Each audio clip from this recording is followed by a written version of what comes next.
Chapter 130. Young master, don't be angry. It's not worth it to harm your health. At that time madam will be distressed and I will also feel uncomfortable.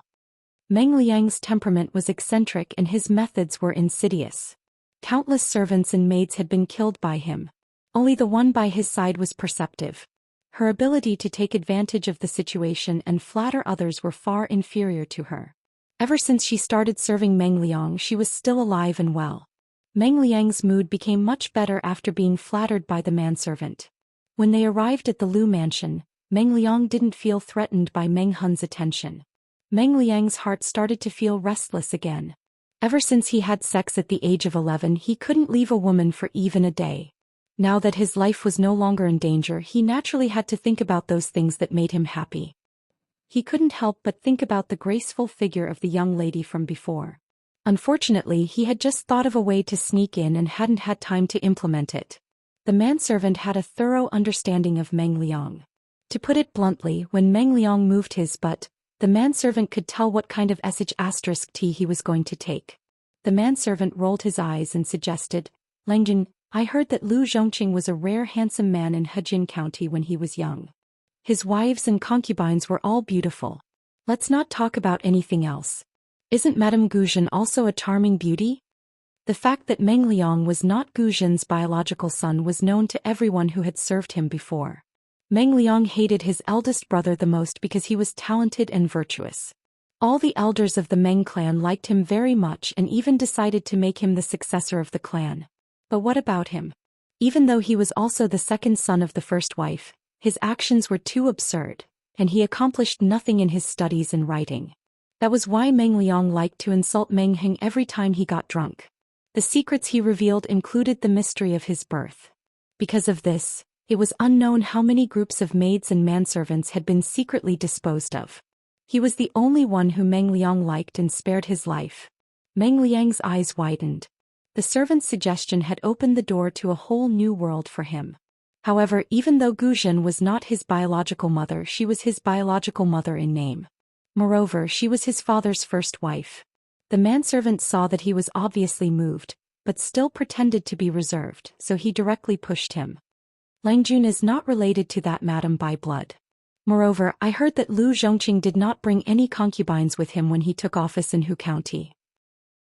That madam has been alone for many years. How could she endure loneliness?" Meng Liang was very tempted, and the servant took the opportunity to add more firewood. As for the fact that madam is master's legal wife, she has already remarried Lu Zhongqing. What does that have to do with the Meng family?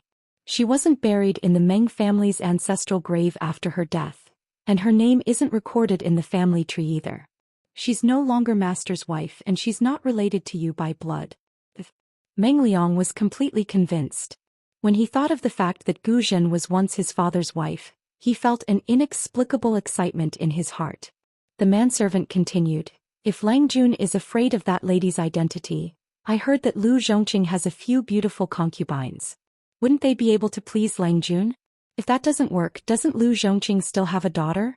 Even though she's just a concubine's daughter and doesn't deserve you." Meng Liang raised his hand to stop the manservant and scolded him with a smile. "You sly fellow, you know me best." The manservant lowered his head and smiled as he accepted Meng Liang's compliment. He secretly wiped the sweat off his forehead. Although it would be unfair to Lu Shi to shift the blame to Meng Liang, if Meng Liang's Langjun was still thinking about the young lady and left the Lu residence without a second thought, his life would be forfeit if he was unlucky enough to meet Meng Hun. His family was still making a living in Meng County. If Meng Liang died because of his carelessness, his family would not be able to survive either. He didn't want to be the accomplice of a villain, but he had to look out for himself. Only by serving Meng Liang well could he and his family live a decent life. He could only hope that those stupid guards would find his Langjun quickly and leave the Lu residence. Only then would they be able to commit less sin.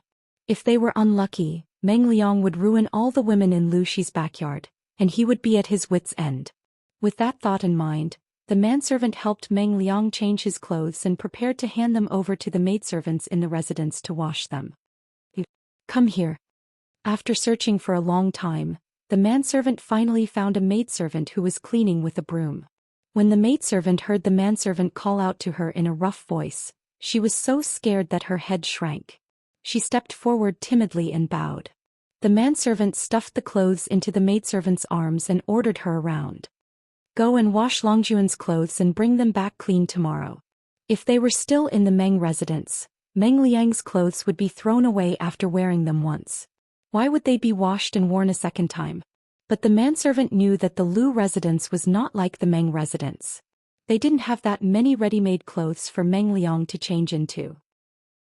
The maidservant lowered her head and took the bag of clothes.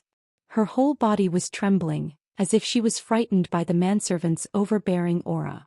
Seeing that the maidservant was so afraid of him, the manservant felt proud. It was as if he had regained the prestige of the Meng residence, but he still had to belittle her. A small place is a small place. Even the servants are so cowardly. Just a little louder and they're scared like quails. The maidservant left Meng Liang's courtyard with the clothes. When she passed by the garden, she was so angry that she threw the clothes to the ground and stepped on them to vent her anger. But when she thought of the conversation she had just heard, her heart trembled. Her eyes fell on Jiang Pingji's courtyard. The maidservant secretly bit her lip and squatted down to pick up the clothes. She changed her direction and didn't want to go to the laundry room. At that time, the key to Jiang Pingji's courtyard had already been locked. The maidservant could only ask the gatekeeper in a low voice. I have something important to tell Lang Jun in detail. Sister, please do me a favor and help me pass the message. I think Lang Jun is already asleep at this time. If it's not urgent, we can talk about it tomorrow. The maidservant shook her head. She was holding back the words in her heart. Her body was still weak and frightened. She had been transferred from the kitchen to the guest's courtyard as a maidservant. It was supposed to be a very leisurely job because there were very few people in the Lu residence, let alone staying overnight. But she didn't expect that a big Buddha would come today. She didn't pay attention to her volume and was overheard by the maidservant. This is very urgent. Please make an exception, sister. The gatekeeper sighed and said, then I'll help you pass the message. If you annoy Lang Jun, you'll have to bear the consequences. In fact, Jiang Pingji had already laid down to rest. Hearing the maidservant's message, she was still sleepy. She picked up her cloak and draped it over her shoulders. Let her in. The door opened and a figure wearing a maidservant's clothes walked in. Jiang Pingji immediately recognized the person. Chapter 131. The maid was the victim who had been forced by the servants when Jiang Pingji first came to the Lu manor. But she remembered that she had already instructed the butler to move her from the kitchen, where the work was heavy, to the guest room, which was very quiet. The maidservant raised her head. The words she wanted to say were stuck in her throat. She didn't know where to start. The more he couldn't speak, the more anxious he felt. The more anxious he was, the more he couldn't control his mouth. She thought that she would see her Lang Jun angry and feel that she was playing with her, but she didn't expect her Lang Jun to look at her tenderly and comfort her with a gentle voice. Jiang Pingji looked her up and down. Don't rush. Speak slowly. The rules of the Lu residence were not strict, but everyone had their own jobs and the range of activities was fixed. The corners of her clothes and socks were stained with relatively dry mud that was as fine as dust. There were gardeners taking care of the soil in the garden, so the soil on the ground was slightly wet. The mud was thicker and bigger and it was also sticky. Therefore, the dust on her clothes and feet must have come from cleaning the guest room. At the moment, there were only Meng Liang and his servants in the guest room of the Lu mansion. The clothes in the maid's hands were also Meng Liang's. Her clothes were neat and her hair was clean. There were no traces of washing, which meant that she hadn't touched her hair since she combed it in the morning. Although she looked a little panicked, she didn't look desperate or humiliated. Therefore, she probably didn't come to find him because she was bullied by Meng Liang and his servants. Then why? Jiang Pingji furrowed her brows. The only explanation was that she had accidentally overheard the master and servant talking nonsense. In the blink of an eye, she had already made up her mind and her voice became even softer. Think about it slowly. Tell me what you want to say. I'll listen here. It took the maidservant quite a while to overcome the nervousness and fear in her heart. She stuttered and roughly repeated what she had heard. Jiang Pingji's face remained expressionless as she listened, as if the servant girl's words were within her expectations. As a matter of fact, it was more or less the same. How could a dog spit out ivory? Similarly, how could a scumbag like Meng Liang say anything nice? To be able to scare this maidservant to such an extent, the content was definitely not ordinary. After listening, she nodded calmly. You can stay here tonight. The maidservant's face suddenly paled as if she had recalled something embarrassing. Jiang Pingji knew that she had misunderstood. She could not help but add, I have my own way of dealing with the master and servant. They are not easy to deal with. If you continue to stay in the guest room to clean up, you might be at a disadvantage. I'll talk to the housekeeper tomorrow and have him transfer you to my courtyard. Your message was very timely. If I hadn't warned them in advance, I wouldn't have known that they could be this crazy. With regards to this arrangement, the servant girl naturally would not object. She even felt slightly relieved. Perhaps because she had been hurt before, she was more sensitive to the emotions of others. That pair of master and servant were not good people at all. If they continued to stay there for another day, she would tremble with fear for another day. Now that he had been transferred to second Longjuan's yard, he would be treated much better, just like a promotion. Thank you, Langjun. Jiang Pingji asked, what is your name? Your servant's name is Zhu. The maidservant replied respectfully. Even though they were all servants, their monthly salary was different depending on which part of the Lu residence they worked in. All in all, second Longjuan's yard was the best. The monthly salary of a servant girl was more than double of what she used to get. With the monthly salary, she could still keep a few dozen copper coins for her personal savings after giving money to the family every month. Zhu? Jiang Pingji thought for a while and asked, is there any special meaning to it? Who gave it to you? The maidservant shook her head and said seriously, I didn't have a name before I came to the Lu residence. The servant in the kitchen took pity on me and gave me one. If that's the case, then change it. Jiang Pingji thought for a while. She already had Takshu and Xuanmei by her side, so she should add another one. Nongqin. The maidservant was illiterate, so she did not know which word was Nongqin. But it sounded much nicer than Zhu. Langjun had given it to her personally. Jiang Pingji was not sleepy, so she started chatting with Nongqin. Do you often do manual labor at home? I am very strong. Although her body was thin and weak, her strength was indeed greater than that of ordinary women. Otherwise, she wouldn't have been able to carry the red lacquered wooden stick and beat that servant until he breathed his last. However, because of her greater strength, she ate more than others. Jiang Pingji was amused by her answer. She praised her with a smile. It's a good thing to be strong. Nongqin was a little embarrassed. She had been scolded by her parents for eating too much when she was young. Her grandmother even saw her as a jinx. In the end, she listened to a broker in the neighborhood and sold her at a low price. Selling her not only earned them money, but also some monthly salary. As for how Nongqin would live in the future, her family did not care. Jiang Pingji said to Nongqin, do you want to learn martial arts from me? She wanted to change the world and she had to start with the people around her. Who said women were not as good as men?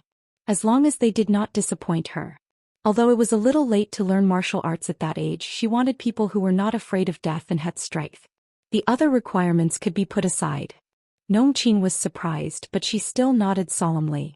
Her life was saved by Langjun, so it belonged to him. Yes. Jiang Pingji smiled. Very good.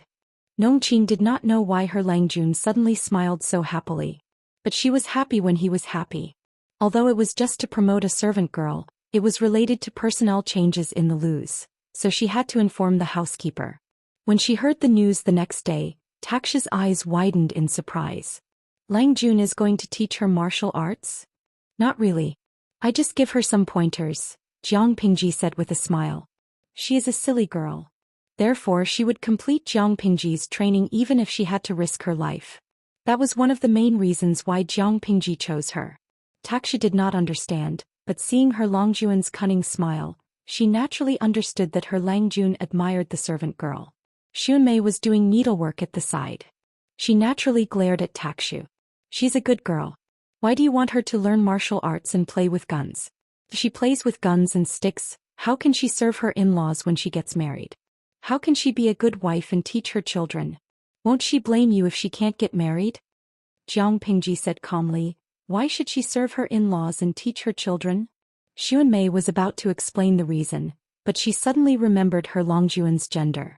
Her heart skipped a beat. She knew she was unlucky. Chapter 132.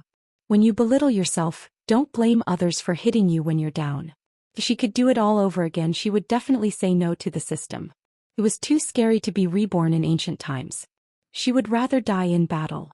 She didn't pay much attention to it before, but when she carefully observed the culture of the era, she discovered a shocking piece of news. Humans in this era relied on the most ancient and primitive method of reproduction, which was to make women pregnant and pregnant. Streamer V, it's horribly backward. Such a waste of human resources can be sentenced to jail in the Federation. The viewers in the streaming room realized that the streamer's style was a little off. After understanding a little, they understood what she was complaining about. Now, there's nothing wrong with a woman giving birth to a child, right? Why do I feel that the streamer has a horrifying expression as if she's opened the door to a new world? But the pregnant woman who passed by just now had a big belly. I felt tired just looking at her. Haiku Shirchong. The medical conditions in ancient times were really bad. Giving birth to a child was like going through the gates of hell. They could lose their lives easily. I've read novels about internal strife in ancient times. Not only did women have to face the problem of natural dystocia, but they also had to deal with external harm. Feels like every woman in ancient times was an expert at abortion. But it should be better for ordinary families. There was a mix of viewers in the streaming room. There were people of all ages, and there were even many mothers who had given birth. When talking about the pain of giving birth and the torture of pregnancy, they had endless grievances. As they chatted, some viewers in the streaming room suddenly remembered Jiang Pingji's complaints. They were very curious about how people in the future world gave birth. Xinruo Binking. Speaking of which, it seems like the streamer hasn't talked about how people in her world gave birth. Hot pot rice noodles. I wonder if test tube babies are popularized in the future world? Chunlai. Test tube babies are possible, but I always feel that this kind of birth goes against nature and can easily cause social and moral problems.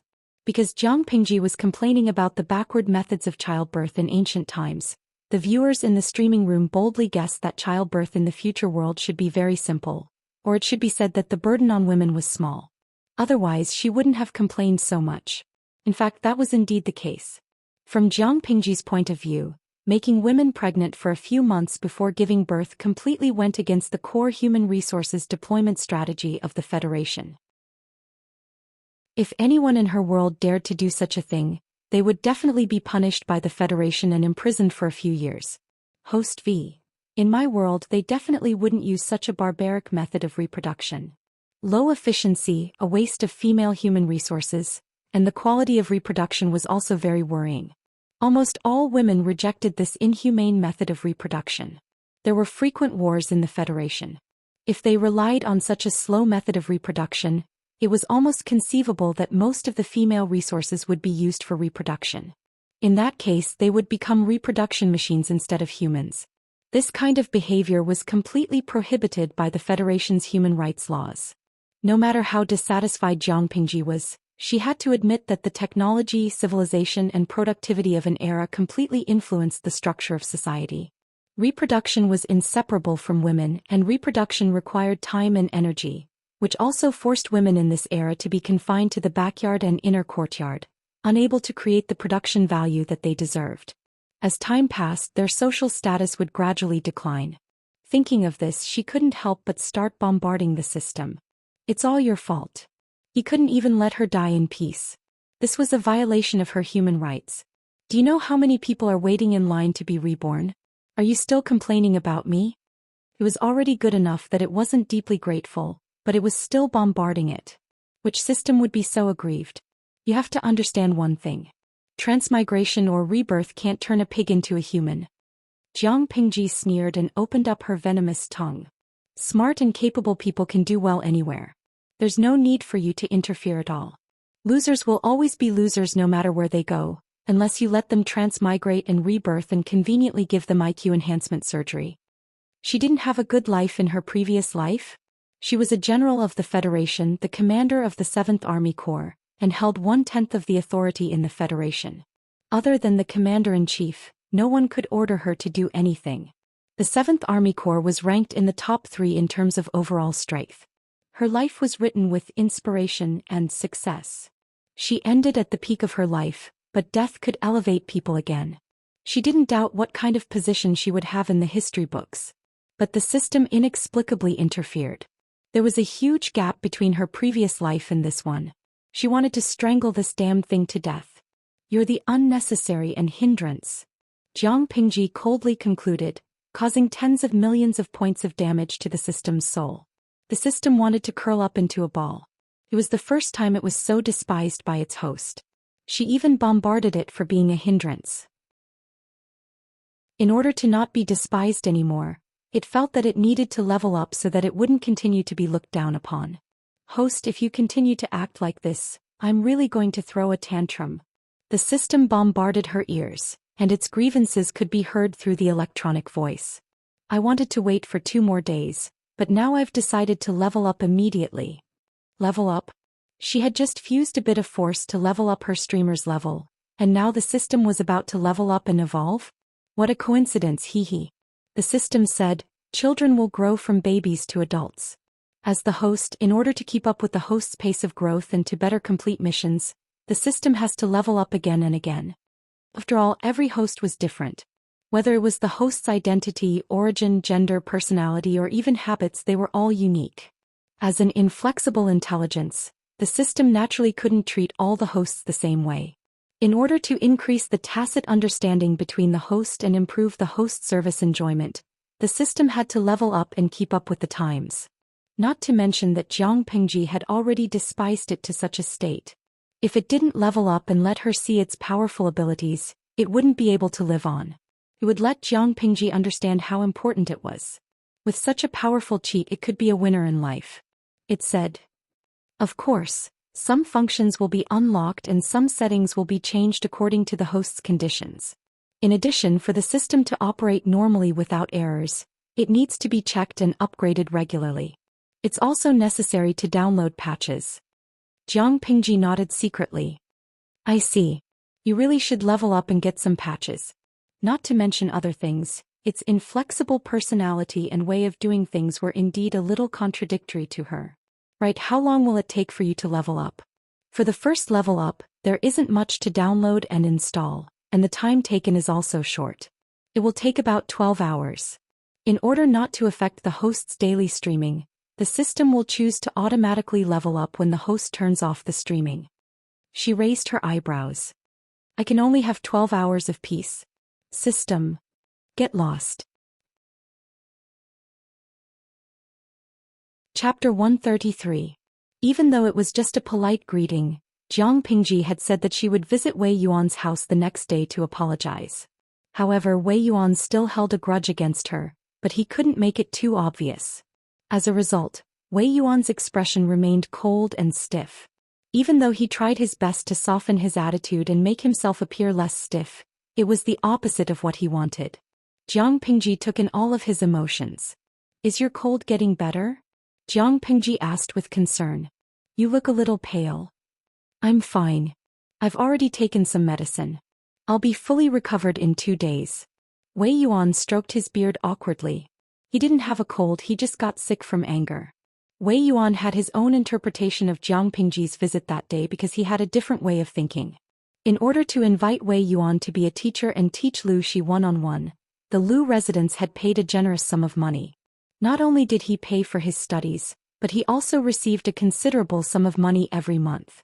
During festivals, he would even give generous gifts and show concern for his well-being every few days. In the whole of Hejian County, the Lus had been giving him the best treatment. However, Wei Yuan had been taking a few days off recently. Even though there was a reason for it, something had happened in his family. It was a fact that his studies had been delayed. Wei Yuan felt that the student's visit was probably to urge him to go back to class as soon as possible. Wei Yuan felt an indescribable discomfort when he thought about it. He felt a little embarrassed. The student in front of him had seen his scandal. Even though they both had a tacit understanding and didn't bring it up, Wei Yuan was not easily fooled. How could he not know that Jiang Pingji already knew about it? Under such circumstances, he felt uncomfortable teaching the student again. He had to face the student's face every day. If it was in the past, Lu Shi would have scolded him in a righteous and confident manner.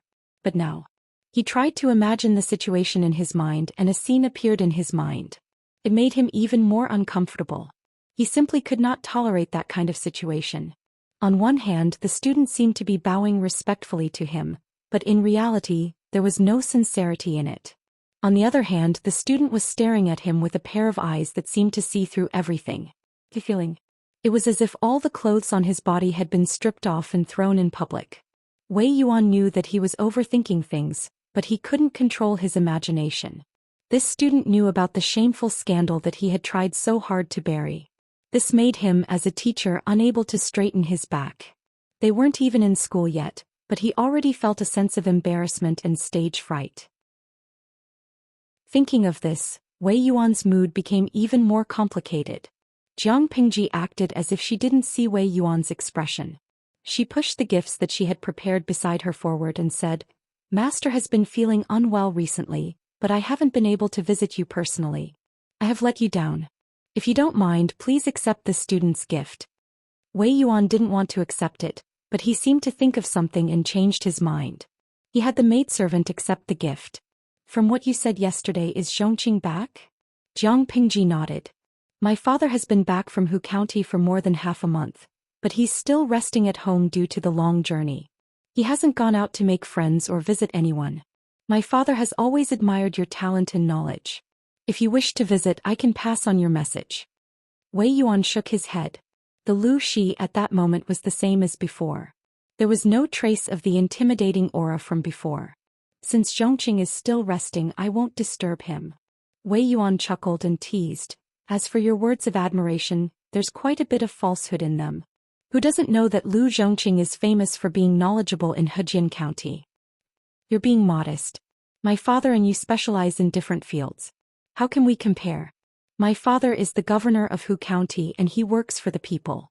You, on the other hand, live in seclusion at home and concentrate on your studies. When it comes to being an official, of course you can't compare to my father. But when it comes to learning, I'm afraid my father can't compare to you." Jiang Pingji answered with a smile. It seemed like she was telling the truth, but there was a hint of praise in her voice. Although Wei Yuan didn't want to admit it, he had to admit that his dull student had become more talkative after going through the ordeal. If it was in the past, he would have told the truth and offended him, which would have made him unhappy.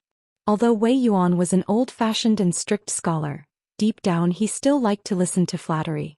But even though it was pleasing to hear, he couldn't continue with the speech he had prepared after Jiang Pingji's tactful reply. Originally, he had wanted to temporarily resign from his position as the teacher of the Lu Manor because of his illness and lack of energy. He wanted Lu Shi to teach him personally for a few months. He had even thought of a reason. Lu Shi and his beloved son had been separated for so many years. The father and son needed time and space to communicate. But now, if he continued to say that, it would seem like he was being unreasonable and purposely wanted to give up on his student. Wei Yuan felt a little conflicted. Jiang Pingji looked at him coldly. The audience in the streaming room was getting impatient. What was so interesting about watching two ancient people exchange pleasantries? Xinruo Bingqing, this is so depressing. When can you stop looking at him? Although Wei Yuan's looks were decent for his uncle's generation, he wasn't a peerlessly handsome uncle. He couldn't even lick the screen. Jiang Pingji laughed at the complaints of the readers. Host V, are you bored? Why do I feel like Mr. Wei Yuan's psychological activities are super interesting? Countless ellipses appeared in the streaming room. Everyone, host, were not well educated. Don't make fun of us. Their eyes were sore from staring, but they still couldn't see any changes in Wei Yuan's expression, let alone analyze his thoughts. Between a teacher and a student, the most important thing was to test them. Wei Yuan was no exception. He knew Lu Shi's progress in his studies and his talent in this area. His questions were simple and easy to understand. After a long time, Wei Yuan stroked his beard and sighed. Very good. You haven't fallen behind in your studies. You've taught me well. Wei Yuan smiled bitterly and shook his head. It should be your father who taught you well. He wasn't being polite. He was speaking the truth. In the past, no matter how much he tried to teach him, Lu Shi was like a block of wood. He wouldn't ask what he didn't understand, and when he understood, he wouldn't say anything. He would keep everything bottled up in his stomach. Wei Yuan could only watch anxiously from the sidelines, but the child still looked confused. Chapter 134. He had changed a lot. Not only was he graceful, but his expression was also confident and proud. That was his spirit, not anything else. Wei Yuan was confused. How could he have changed so much in such a short time? But when he thought about what Feng Jin had said the day before, he let go of his doubts. There was a saying that one would be reborn when placed in a hopeless situation. It could be seen that after a great disaster, even a person with poor aptitude would be reborn and make great progress. Not to mention the personal guidance of Lu Shi, a gifted scholar from Hejin County, the effect was even better. Of course, Wei Yuan would never have guessed that the student in front of him was a completely different person. Zhongqing always said that everyone has their own strengths and that a teacher should be observant, focusing on the student's aptitude and interest, making up for the student's weaknesses and strengths. Now it seems that I am not as insightful as your father. Wei Yuan said sincerely. There was a tinge of shame on his old face. There was not the slightest bit of hypocrisy. He was sincere. Jiang Pingji's attitude of watching from the sidelines changed. She now had a different view of Wei Yuan. She knew that if it were not for Lu Shi's memory and the books she had memorized, she would not have been able to pass Wei Yuan's test so easily. Lu Shi's grades had something to do with Wei Yuan, but it was not that important. He had wronged Lu Shi by taking responsibility for Lu Shi's studies. Qiguan Rang sat quietly on the side watching the conversation between the two. To be exact, he was watching Jiang Pingji. He thought that the young man was very interesting. He was not a good person, but he had to show his most harmless side. Interesting. How interesting. After Jiang Pingji left, Wei Yuan still had a troubled look on his face. Qiguan Rang sat to the side sipping his tea. After watching his future father-in-law's drama, he finally spoke. Master Gongchao, are you worried about Lu Lanting? Wei Yuan trusted Qiguan Rang, but there was a hint of desperation in that trust. After all, they were going to be father and son-in-law in the future. Of course, if I continue to teach her, I'm afraid I'll mislead her. If I don't do anything, it'll be embarrassing. The last few words were practically mumbled by Wei Yuan. Qiguan Rang smiled. What's so difficult about that? I'll just resign and let Lu Lanting find another teacher. Wei Yuan shook his head in denial. That won't do. The Lu residence has always treated me well. Wouldn't that make me look like a villain? Qiguan Rang's brain spun and thought of another idea. He secretly sneered in his heart. Perhaps his idea was exactly what someone wanted. If that's the case. He thought for a moment and suggested, Mr. Gongchao has friends all over the world. Don't tell me you don't have a suitable teacher for Lu Lanting? All you have to do is to decline the offer and sincerely explain your reasons. You can't bear to delay Lu Lanting's studies and recommend a teacher who is suitable for her. When the time comes, the Lus will not misunderstand you and may even praise you for your generosity. Wei Yuan considered Qiguan Rang's suggestion seriously. A name flashed through his mind and he was tempted. That's a good idea. That candidate is indeed suitable for Lanting. Wei Yuan hesitated. That won't do. Although that person is suitable, he has a strange temperament. Based on Lanting's personality, she will be at a disadvantage if she becomes his student. Qiguan Rang was curious. What kind of person could make Mr. Wei Yuan so tempted and yet so hesitant? Who is Mr. Gongcao's candidate? Wei Yuan casually replied, Langyi Yuanjing is the most suitable. In layman's terms, Wei Yuan was a famous teacher in the education world. If he recommended someone to the Lus, then the candidate must be of a higher level than him. Otherwise, he would be suspected of shifting the blame. However, the candidate must be of a higher level, suitable for Lu Lanting's temperament and virtuous. No matter how he thought about it, there was only one candidate. Langyi Yuanjing? Qiguan Rang murmured in surprise. As mentioned before, in Dongqing, Qiguan Rang respected two extraordinary people. One was Lu Shi from Hejian and the other was Langyi Yuanjing. As for the former, he was from a poor family and was of mixed blood. He had no connections to visit them and he probably could not even enter their houses. The latter was famous all over the world. He taught students all over the 5 countries and everyone in the world admired and respected him. To put it bluntly, Mr. Yuanjing was the leader of the education world. It was said that some students would burn incense and pray to Mr. Yuanjing's longevity tablet before their assessment, hoping that he would bless them during their high school. Yes. Mr. Wei Yuan nodded and stroked his beard. Yuanjing and I are classmates and we've been in contact in recent years. Thinking about it, if I write down the ins and outs of the matter, Yuanjing will consider me and accept Lanting. Even if I can't become his student, I can still study in Langya Academy.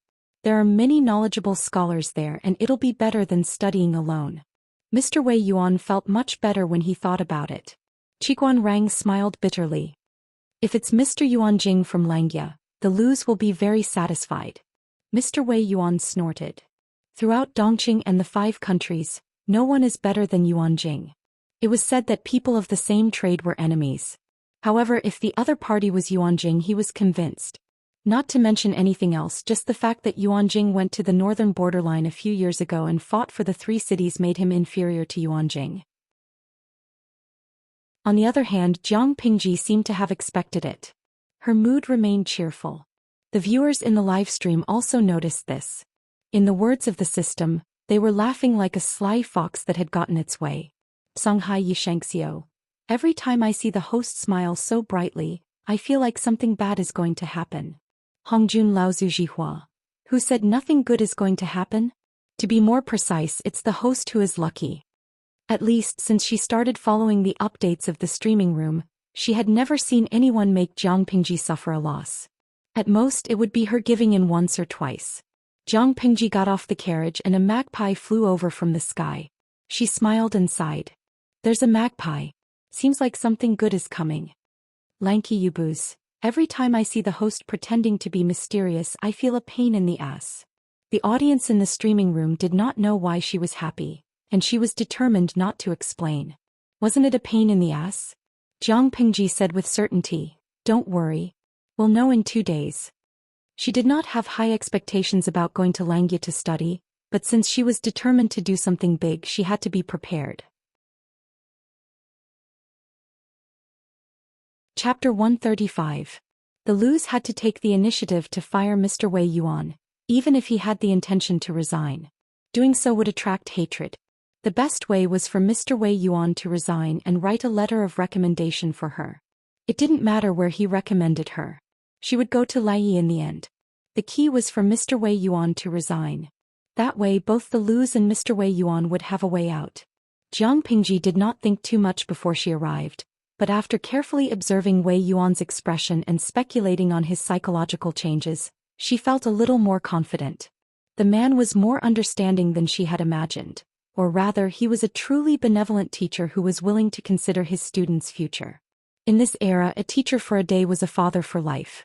Many teachers knew that they weren't suitable for teaching, but they would persist for the sake of their pride. That would only lead the students astray. Even though Wei Yuan had his faults, he was a righteous man. He wouldn't make things difficult for his students. Why? Yeah, I hope it won't disappoint me. She opened her sandalwood fan and leaned against the table. She closed her eyes and looked relaxed, but her mind was working on something. The war situation in this era was completely different from her era. There were too many differences. If they really wanted to do something big and fight for the world, they would have to compete for food, manpower, and territory. Grain was needless to say. They could always find a way to get their hands on it. Feeding off the enemy was one of the ways. Territory was easy. It was only a matter of time before Dongqing became chaotic. In the next few years, it wouldn't be too difficult to find a place. She had already picked a place. The second problem was manpower. She could make do with other things, but manpower couldn't be easily dealt with. Manpower didn't just refer to military strength. Simple troops could be solved with rice and money. Soldiers could be built, horses could be bought, and with a little training, it would be more or less presentable. But it wasn't so easy to get high-level civil and military talents. In this era, the literacy rate was too low. There were very few literate people. Talented people were even rarer. Truly talented people mostly had their own ambitions and goals. If they couldn't be completely convinced, they couldn't be used. Jiang Pingji wasn't worried about not being able to convince them. She was worried about not being able to find such talents. We'll talk about it after we get the talent. The other problems can be postponed. In her words, once you enter her door, you are her person. It was the same whether he was alive or dead.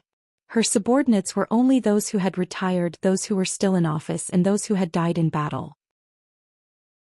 Whoever wanted to get off halfway would be slapped to death. Yes, she was just that domineering and unreasonable, and she hated betrayal the most. In his previous life, no one had dared to reason with this 7th Division commander. Other than the civil officials, there were also the military generals. After all, they couldn't rely on a group of scholars to fight for the throne, right?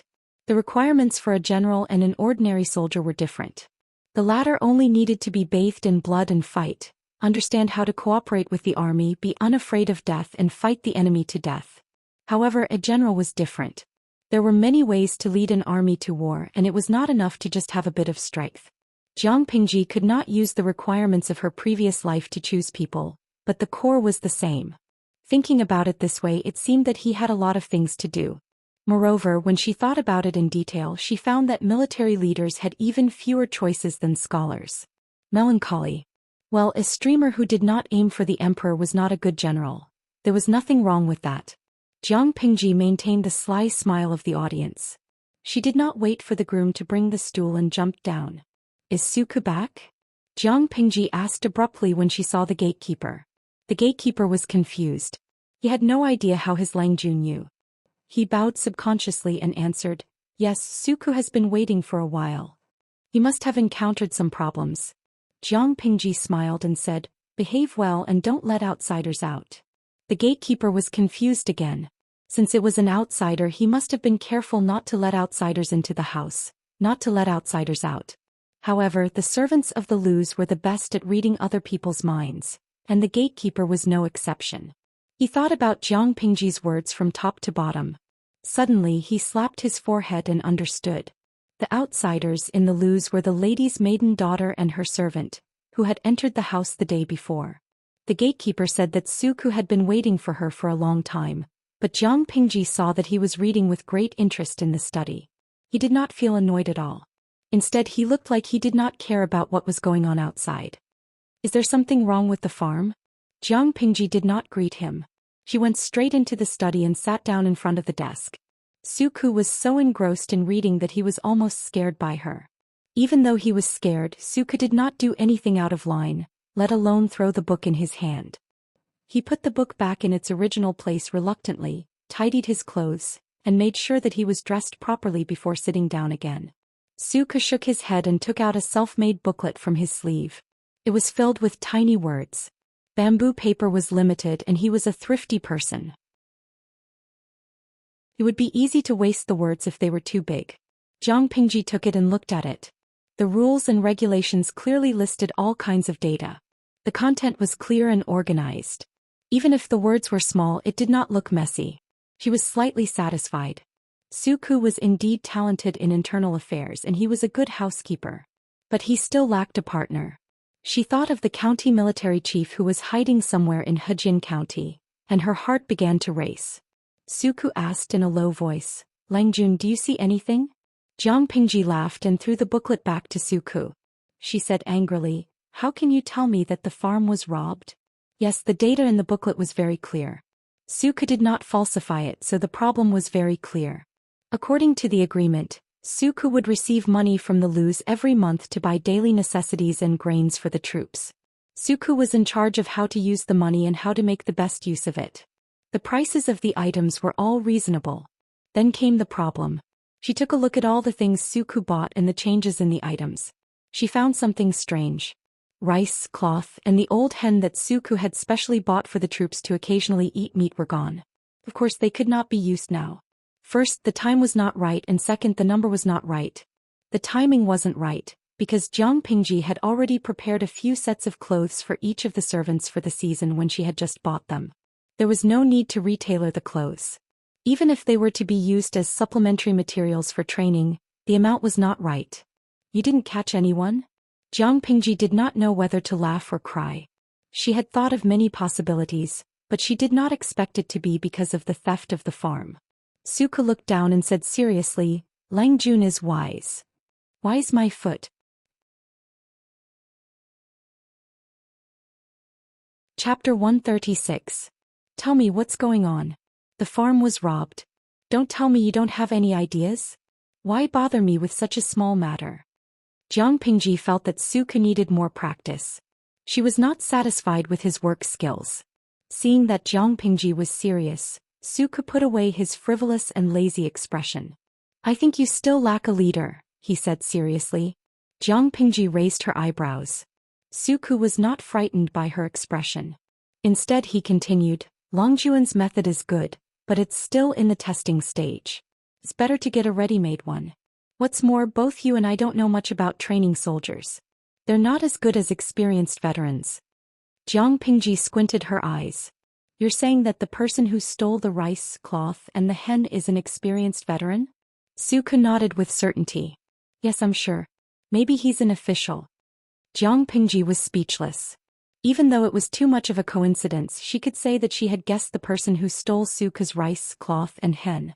But this group of people is very vigilant and not easy to get close to. If I didn't stay here and learn some hiding methods after being a ranger for a while, I'm afraid it would be difficult to hide from these people. If you want to recruit them, I'm afraid you'll have to wait for some time. These people? More than one? Suku nodded. More than one. Based on the footsteps and conversation, there are about 10 people and most of them are injured. If they weren't injured, it would be difficult for them to hunt. They wouldn't have stolen from someone's farm. People had always despised people who only knew how to crow and steal. That's interesting. Jiang Pingji didn't see them, so she couldn't confirm the identity of the group of people based on Suku's words. But she trusted Suku's judgment. Otherwise he could have just brought people to catch the thieves. There was no need for him to ask for her opinion. Even if it wasn't the person she had guessed, he probably had some skills. Go to the accountant's office and get another 10 taels to buy a few more caddies of meat. Also, go to the pharmacy and prepare some medicine. If they want to steal, let them steal. Remember, there's no need to hide it from them. You must let them know that we've discovered their tracks and intend to show them mercy. If one day was not enough, then he would send them for 2 more days. He would send them every day until their injuries were better. In any case, they were not worth much money. What he had eaten from her would eventually be returned. This was also a test. If they had a sense of shame, they would definitely feel ashamed and bashful. This was a way to build a favorable impression. If they did not have any sense of shame or guilt, Jiang Pingji could also change her plan. Her initial impression of these people would also be greatly reduced. In any case, it was just some rice and minced meat and the investment cost was small. If everything went smoothly, the return would definitely be generous and it could be considered a steady profit. Suku listened to Jiang Pingji's words and maintained a surprised expression. How could he not be shocked? He thought he was shameless enough to scheme against others, but he didn't expect his Langjun to be even more shameless. Seeing his stupid expression, Jiang Pingji snorted angrily. Good deeds don't leave their names. They are either really good people or brainless good people. Which one do you think your Langjun is? Suku was silent. His Longjuan's scheme could not be considered as a good person, but she was not brainless. Therefore she would not do something like, good deeds don't leave their names. Not only did she have to leave her name after doing a good deed, but she also had to make others feel grateful and guilty. According to the moral standards of this era, 2 words were written on Jiang Pingji's face. Shameless. But he liked it. Suku burst into a smile. Jiang Pingji fanned herself and suddenly said, Xiaoyu, you should smile more so that you don't waste such a good appearance. Suku stopped smiling and said stiffly, Langjun, you are making fun of me again. She snorted. Last night I went to Langlang Alley with my father. Although I didn't go in, I stayed in Ingchun brothel nearby for half the night. Although Xiaoyu doesn't want to admit it, after careful comparison, I still think that Xiaoyu is 100 times more beautiful than those girls. Suku was speechless. There was a lot of information in that sentence. I'll take you there when I'm free. Jiang Pingji added with a smile. Why would Lu Shi suddenly want to take her to a brothel? She wouldn't believe that Suku wasn't involved in this. One had to pay for what he had done. Did he think that he could get away unscathed after causing trouble for her? In his dreams. Of course, Jiang Pingji had enjoyed herself last night, but that did not offset the trap that Suku had set for her. Suku still looked as if he had nothing left to live for. He had faintly realized that his Langjun was not only evil, but she also had a bad taste. What else could he do other than lie down and let her tease him? He only hoped that his Langjun was not gay and did not like men. Otherwise he would feel a lot of pressure. Although the world nowadays liked men, there were still a few straight men who scoffed at this phenomenon, such as Suku. Jiang Pingji did not know what Suku was worried about. Even if she knew, she probably would not care. First of all, although she liked men, a rabbit would not eat the grass near its nest. She still had her principles when it came to right and wrong. Under the premise that she was a superior and a subordinate, she would keep a safe distance from the opposite sex or female subordinates who had a partner. She did not want any scandals to spread and bring fear to other families. That was completely unacceptable for Jiang Pingji, who had high mental requirements. That was not the only thing that Suku had come to talk about, but it was more important, so he mentioned it first. After the servants used the prescription that you gave them, the effect was very good. During the second day of training they were in good spirits. For people who did not exercise often, when they suddenly received a large amount of exercise, their bodily functions would have serious discomfort. Muscle soreness was considered mild. This caused the training on the second day to be affected by the fatigue from the previous day's training, and the efficiency was extremely low. Jiang Pingji had left a massage prescription with pictures and words. Every technique was marked with the parts that needed attention and the appropriate amount of strength. Almost everyone could learn it. Suku made all the servants memorize it and apply it on the spot. The effect was indeed good. According to the servants, their forelimbs were originally stiff and sore, and they couldn't feel where their arms and legs were. However, after massaging them according to the prescription, their forelimbs became warm, and the soreness was greatly reduced. It was so comfortable that it was like soaking in a hot bath. Jiang Pingji was not surprised by this reaction. This kind of massage technique was originally compatible with military school students' training. After all, not everyone had the luxury of using nutrient solutions to relieve the pressure of training. Most ordinary students relied on this technique, and it had been tested and improved countless times. It was absolutely effective and safe. Chapter 137. I've seen what you've written. This is just the beginning. Anyone can do well if they put in all their effort. However, the most important thing about this kind of thing is perseverance. It's not hard to train hard for 1 or 2 days, but it's hard to do it all year round and even cultivate it into a habit. These people did not have the qualities that an elite soldier should have. Jiang Pingji was not as optimistic as Su Ku. She had led the most elite lion troop, and her eyes had long been trained to be picky. If she were to choose according to her standards, she would not be able to find a soldier who could completely meet her requirements in thousands of years. Of course, the situation of war in ancient times was different, and the conditions could not be so harsh. Suka saw that Jiang Pingji didn't seem to be satisfied or dissatisfied at all. He sighed in his heart. Lang Jun was indeed someone who wanted to do big things. She didn't know what had happened last night, but she felt that Lang Jun's ambition had become more and more obvious. I'll try my best to supervise you. I won't let you down, Suka promised seriously. Jiang Pingji snorted. Why would I be disappointed? Suku was startled. His lips moved, and just as he was about to speak, Jiang Pingji interrupted him again. If they don't train seriously, they'll lose their lives. Let me tell you something. There's been a commotion in Tsong Prefecture's Meng County. I'm afraid it'll be difficult to quell the civil unrest. The distance between Hejian County and Meng County in Tsongzhou was less than half a month. If the rebels and bandits enter Hejian County, these people will not only have to wipe out the bandits in the mountains near Hejian County, but they will also have to deal with the rebels and bandits who are desperate. Jiang Pingji's eyes were fierce. Her eyes carried a murderous aura that even experienced generals might not have. It made people shiver. I've said it before. The Liu family doesn't raise useless people. She said coldly, if you don't want to live, then you'll die. For Jiang Pingji, the wars in the ancient times were at most labeled as violent. They were far from being cruel. After seeing a true mountain of corpses and a sea of blood, as well as a true purgatory on earth, the others were nothing more than this. Suka's eyes widened slightly. He did not seem to notice the words in front of him. His attention was completely focused on the sentence. There's something unusual in Meng County, Tsong Prefecture.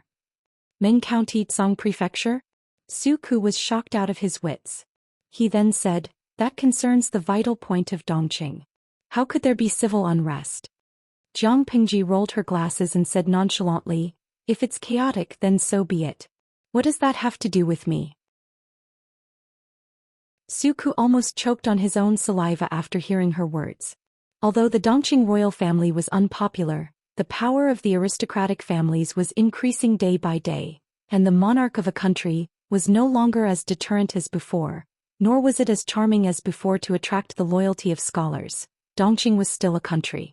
His Longjuan's father was still the Dongqing commander-in-chief. Was it really okay for him to say this so bluntly? Without waiting for Suku to speak, Jiang Pingji said, "I'm just a commoner. How can I have a say in national affairs?" The civil unrest in Song Prefecture and Meng County would naturally worry the important officials of the imperial court.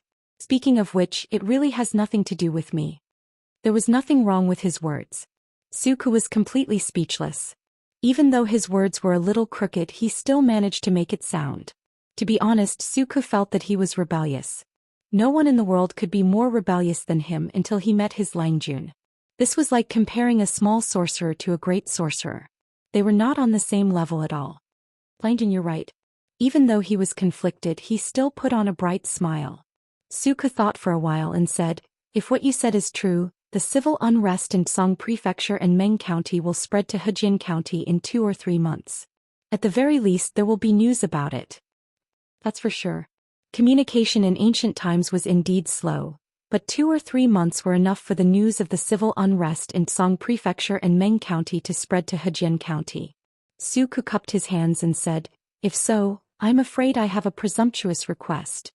"What presumptuous request? Just say it." Suku said with some embarrassment, "Even if the civil unrest won't spread to Hejian County, people will be in a panic. I'm afraid the price of rice and cloth will soar. According to my previous calculation, the daily needs of the farmers and soldiers can be bought once every 10 days. If the news of the civil unrest in Song Prefecture spreads and the price of rice increases, I'm afraid the money that can be used for 10 days won't be enough for 3 or 5 days. Jiang Pingji looked at him. Did he want to stock up on food in advance? In this era, it was important to have food in hand and not panic. Food was the most important thing.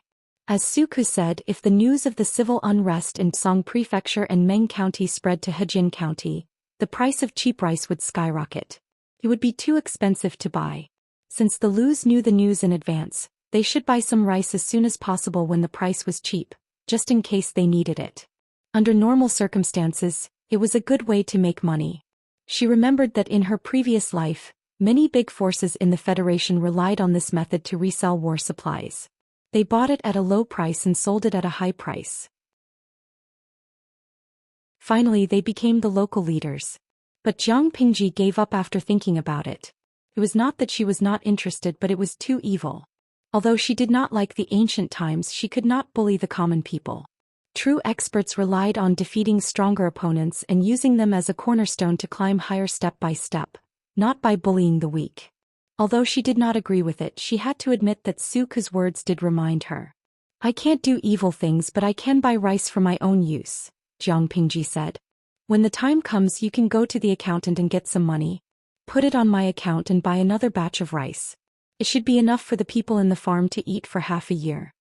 Although Dongqing was declining, the deterrence of the country was still there.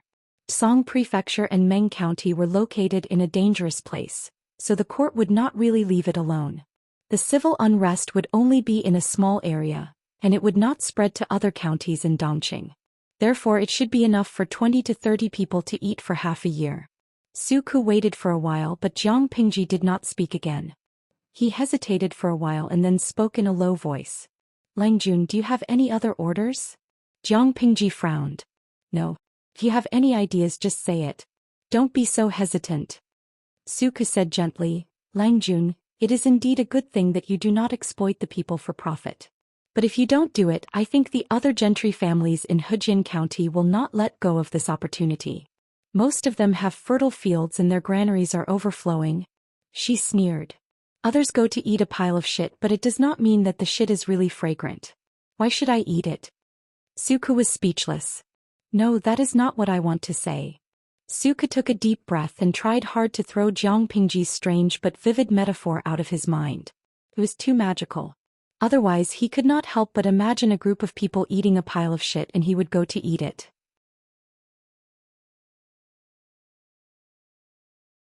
Chapter 138. But you've reminded me of something. Jiang Pingji furrowed her brows as she thought of something interesting. The corners of her lips curled up into a creepy smile. The sage once said that one would be a bastard if they didn't take advantage of others. This is indeed a good opportunity. Suka's lips parted slightly, but he was too shocked to say anything. Which saint had said such vulgar and shameless words? Stand up and be beaten to death. Since Jiang Pingji had decided to stir up trouble, she definitely needed the initial capital. As for how to roll the initial capital into a big snowball through a series of means, or even shake the whole world, she already had a vague direction in her mind. Based on Suka's position and character, he wouldn't instigate him to exploit and oppress the common people. In other words, if this kid really had any ideas, he would definitely target the landowning households and country gentlemen. Was he planning to take advantage of the situation and turn the tables on them? For a moment, a few classic cases of starting from scratch flashed through her mind. Although the two eras were completely different, the pursuit of profit was the same in the bones of humans. Jiang Pingji kept a faint smile on her face. Tell me your plan in detail. If I think it's good, I can consider adopting it. Her words obviously poked Suka's itch. His eyes flashed and he immediately threw away the slight prejudice in his heart. Although his Longjuan's temperament was a little strange, his temperament was extremely to his liking, especially when it came to using people. Just because of this, even if his Longjuan's temper was unruly, he could still pinch his nose and bear it. Suka cupped his hands and said, "Sorry to offend you. Langjun, please come closer." Oh, it seemed that the content was really something. She actually had to whisper to him. Jiang Pingji smiled and took a few steps forward. Suka lowered his voice and said, "Before I answer you, I have something to ask you. Where did you learn about the civil unrest in Meng County, Song Prefecture? When will it spread to Hejin County and nearby counties?" She thought for a moment, then said, "I first heard it from Wen Zheng." You don't know Wen Zheng, but he's a very interesting man. He must have heard this from a merchant from Meng County. I heard from him that the Meng army was very powerful. They actually sent soldiers to lock down Meng County and set up various checkpoints in Song Prefecture. They said that they were going to capture the traders. The refugees would definitely not be able to move so quickly, but the merchants were different. They traveled from south to north and they had their own caravans. A lot of news was spread through them. The Meng army could detain them and delay them, but they couldn't really detain them and prevent them from traveling. After all, Songzhou's current prosperity was inseparable from the caravans that traveled north and south. However, even if these caravans could leave Songzhou and bring the news to the outside world, these people would be repeatedly warned before they left. Most of the merchants were afraid of the Meng family's power in Songzhou, and they needed to rely on the profits here, so most of them would keep their mouths shut. A small portion of the remaining merchants might have decided to leave Songzhou after this incident because they had a strong foundation in Songzhou. It was these traveling merchants who could spread the news about Song Prefecture and Meng County to the outside world. Is this information reliable? Suka asked. Reliable.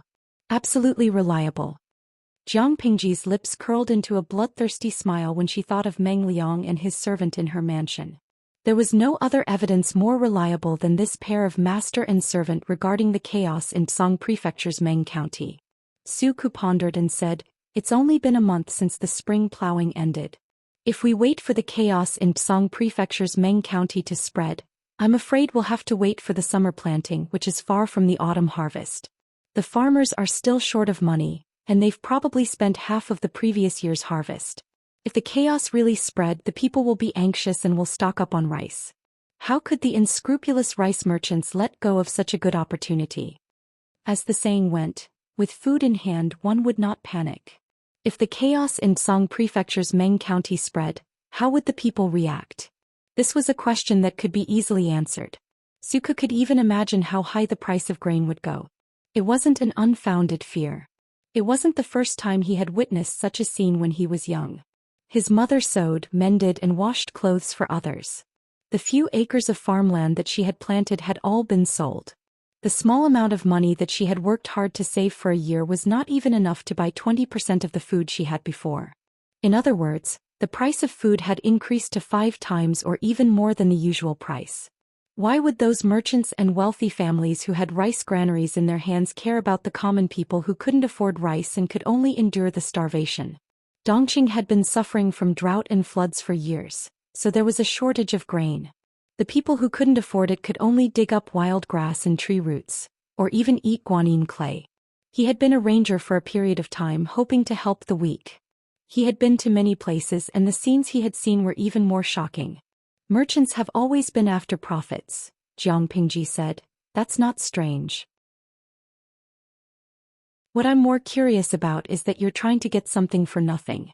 Su Ku was stunned, and then he said with admiration, getting something for nothing? Langjun, that's a good description. She said with certainty, if that's the case, I think you'll need some grain to run your business. Su Ku's eyes lit up. He gritted his teeth and said, although it's against the way of a gentleman, I promise I won't hurt the people. What do you promise me? Are you afraid I won't agree? Jiang Pingji suddenly smiled. Under Su Ku's shocked gaze, she said, I was thinking that you need to change your temperament, so that you won't be at a disadvantage when you go against me. Now that I see it, it's right. Without waiting for Su Ku to speak, she added, as a person you can't be at a disadvantage no matter what. Getting something for nothing, I like it too. Jiang Pingji had already guessed Su Ku's plan. In her era, this kind of scheme was probably left behind by a merchant when he was young. However, in this era it was extremely bold and out of line. The people of the world looked down on merchants and looked down on them.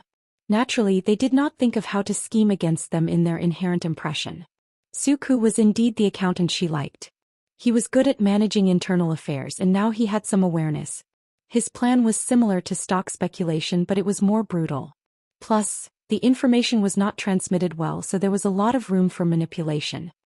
But Jiang Pingji changed the topic and said with some embarrassment, the key is, where are we going to get such a large amount of grain?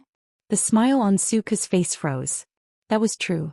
Although his plan was good and he was 100% sure that he could make a lot of money, it was not easy to get the grain to start the operation, let alone get something for nothing. His cancer of awkwardness was acting up. He was very confident in this plan, and he was sure that he could make a lot of money for his Langjun, but he neglected the most basic condition.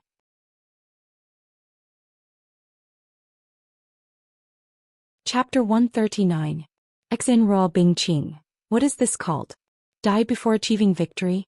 Jiang Pingji furrowed her brows. Looking at the screen full of not only did she not feel annoyed, but she also revealed an evil smile. Langjun, do you have a solution? Su Ku asked. In fact, he hoped that Jiang Pingji would ask Lu Shi for help. The second branch of the Lu family was very rich. It would not be a problem for them to get that batch of grain. From his point of view, Jiang Pingji was Lu Shi's only legitimate son. It was a matter of course for her to inherit all of Lu Shi's property. The illegitimate sons in the backyard would at most get half of it and some cultural relics and antiques. If Lu Shi also agreed, the matter was in the bag. Yes, I do.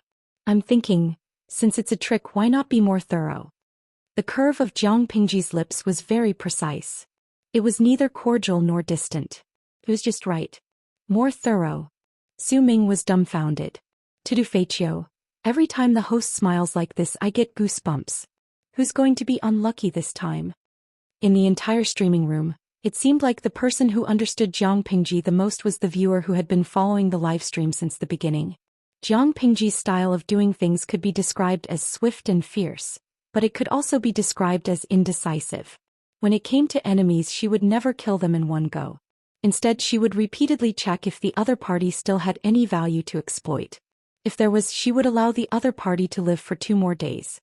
If there wasn't, she would only kill them once she was sure that they had no value. She squinted her eyes and smiled meaningfully. Xiaoyu, do you know where the culprit who caused the chaos in Meng County and Songzhou is now? Su Ku was puzzled.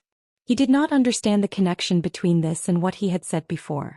In terms of wealth, how many families in Dongqing can compare to the Meng family in Songzhou?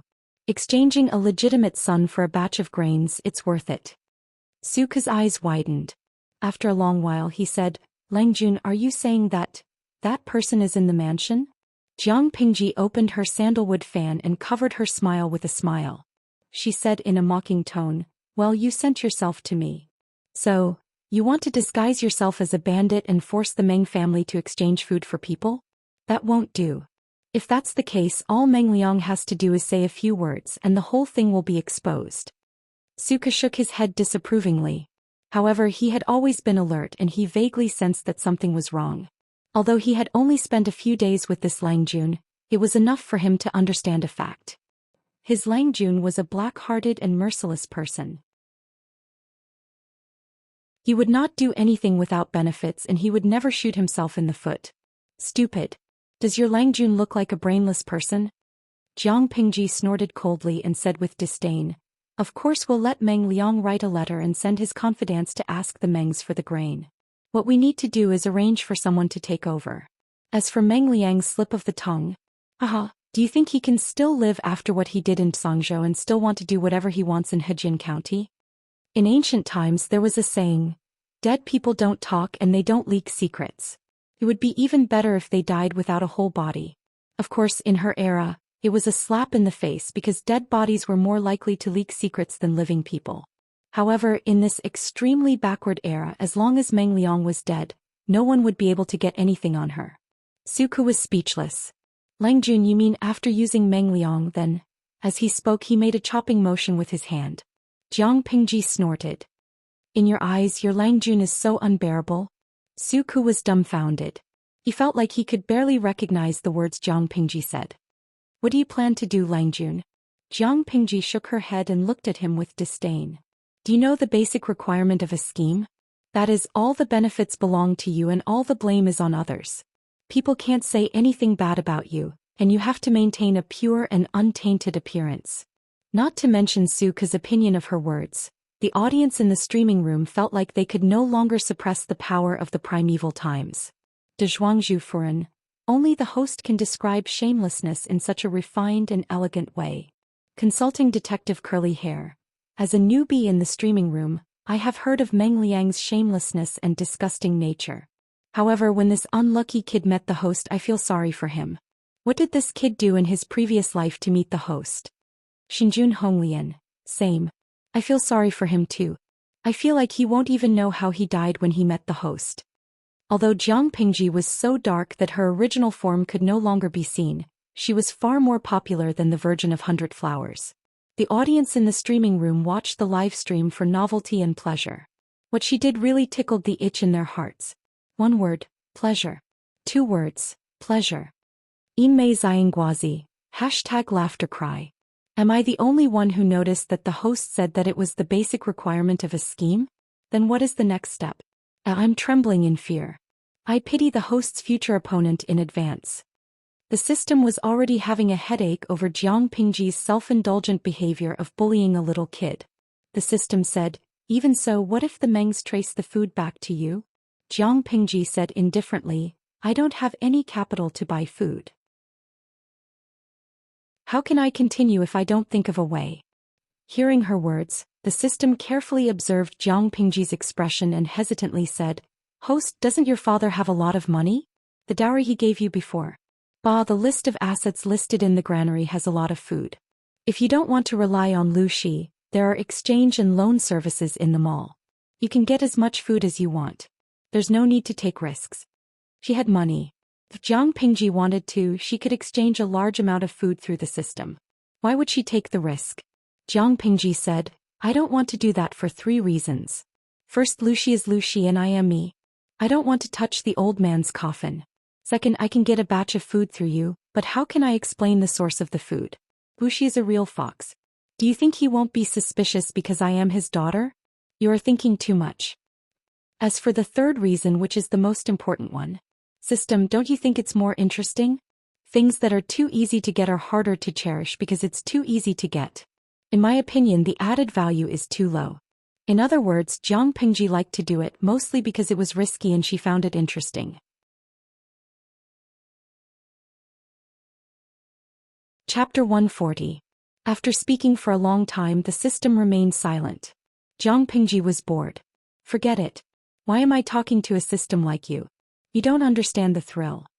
System, what sin did it commit to have such a troublesome and gentlemanly, perverted host? I think, even if I leveled up to 0, I might not be able to keep up with you. Jiang Pingji smiled. "Fine. It's okay if you can't keep up. It'll be more fun to bully you." System, you're shameless enough to say what's on your mind. Not only was the system shocked by Jiang Pingji's shamelessness, but Suku also said that his Langjun was still his Langjun. "Why do you look so shocked?" Jiang Pingji said unhappily. "It's decided for now. Do what you need to do for the next few days. Don't be so nervous. As for the thieves, just do what I told you to do. Suku cupped his hands in front of his chest and said yes. He wasn't a pedantic person to begin with. If he was a true gentleman, he might not be able to stand her shameless and outrageous behavior. Even if he didn't say it out loud, his impression of her would be greatly reduced in his heart. But Suku came from an ordinary family. He used to be a ranger and he experienced the tragic death of his mother. He was thrown into jail and almost lost his life. He was more accepting of such behavior than normal people.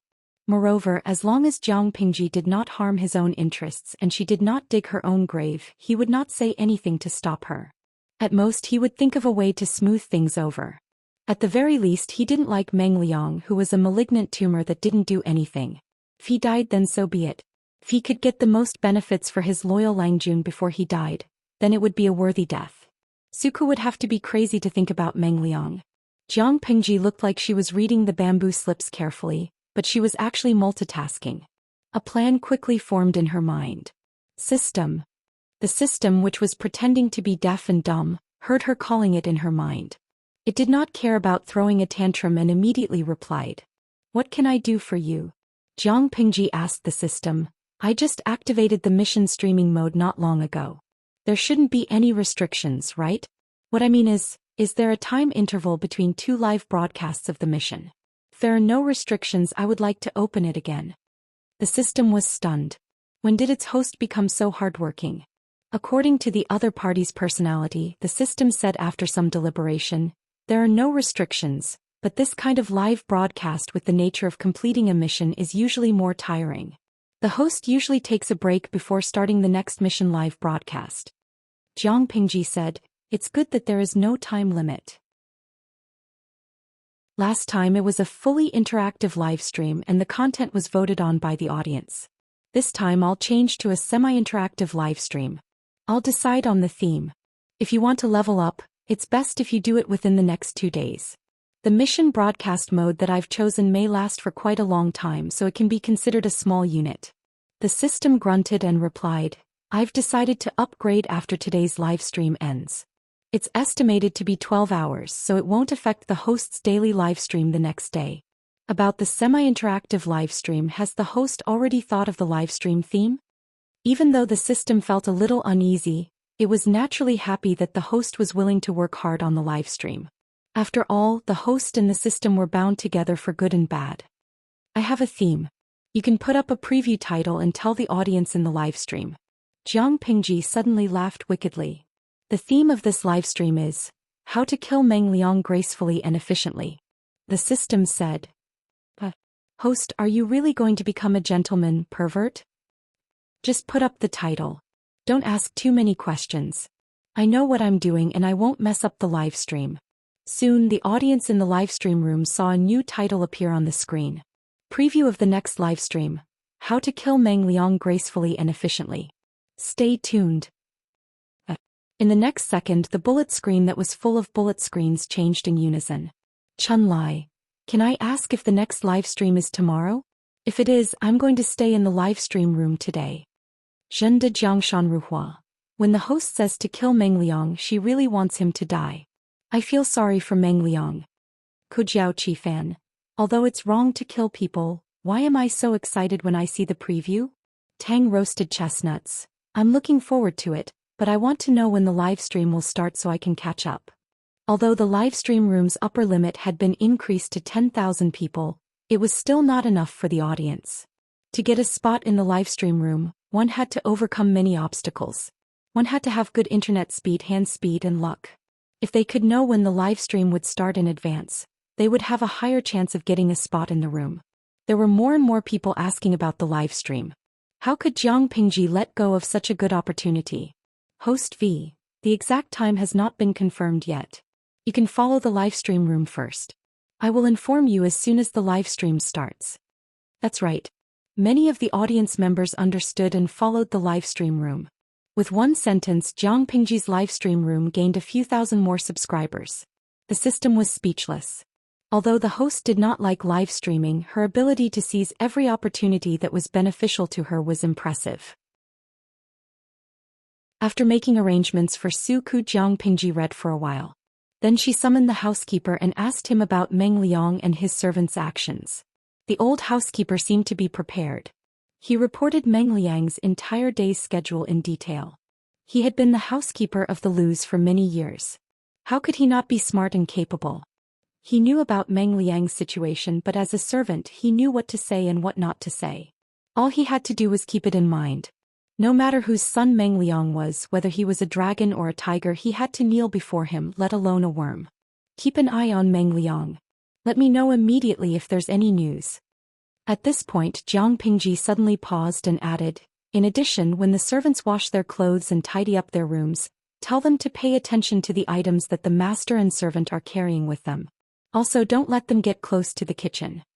As she spoke, she took out the sachet from Yingchun house. Even if the housekeeper was knowledgeable, he would not know what it was.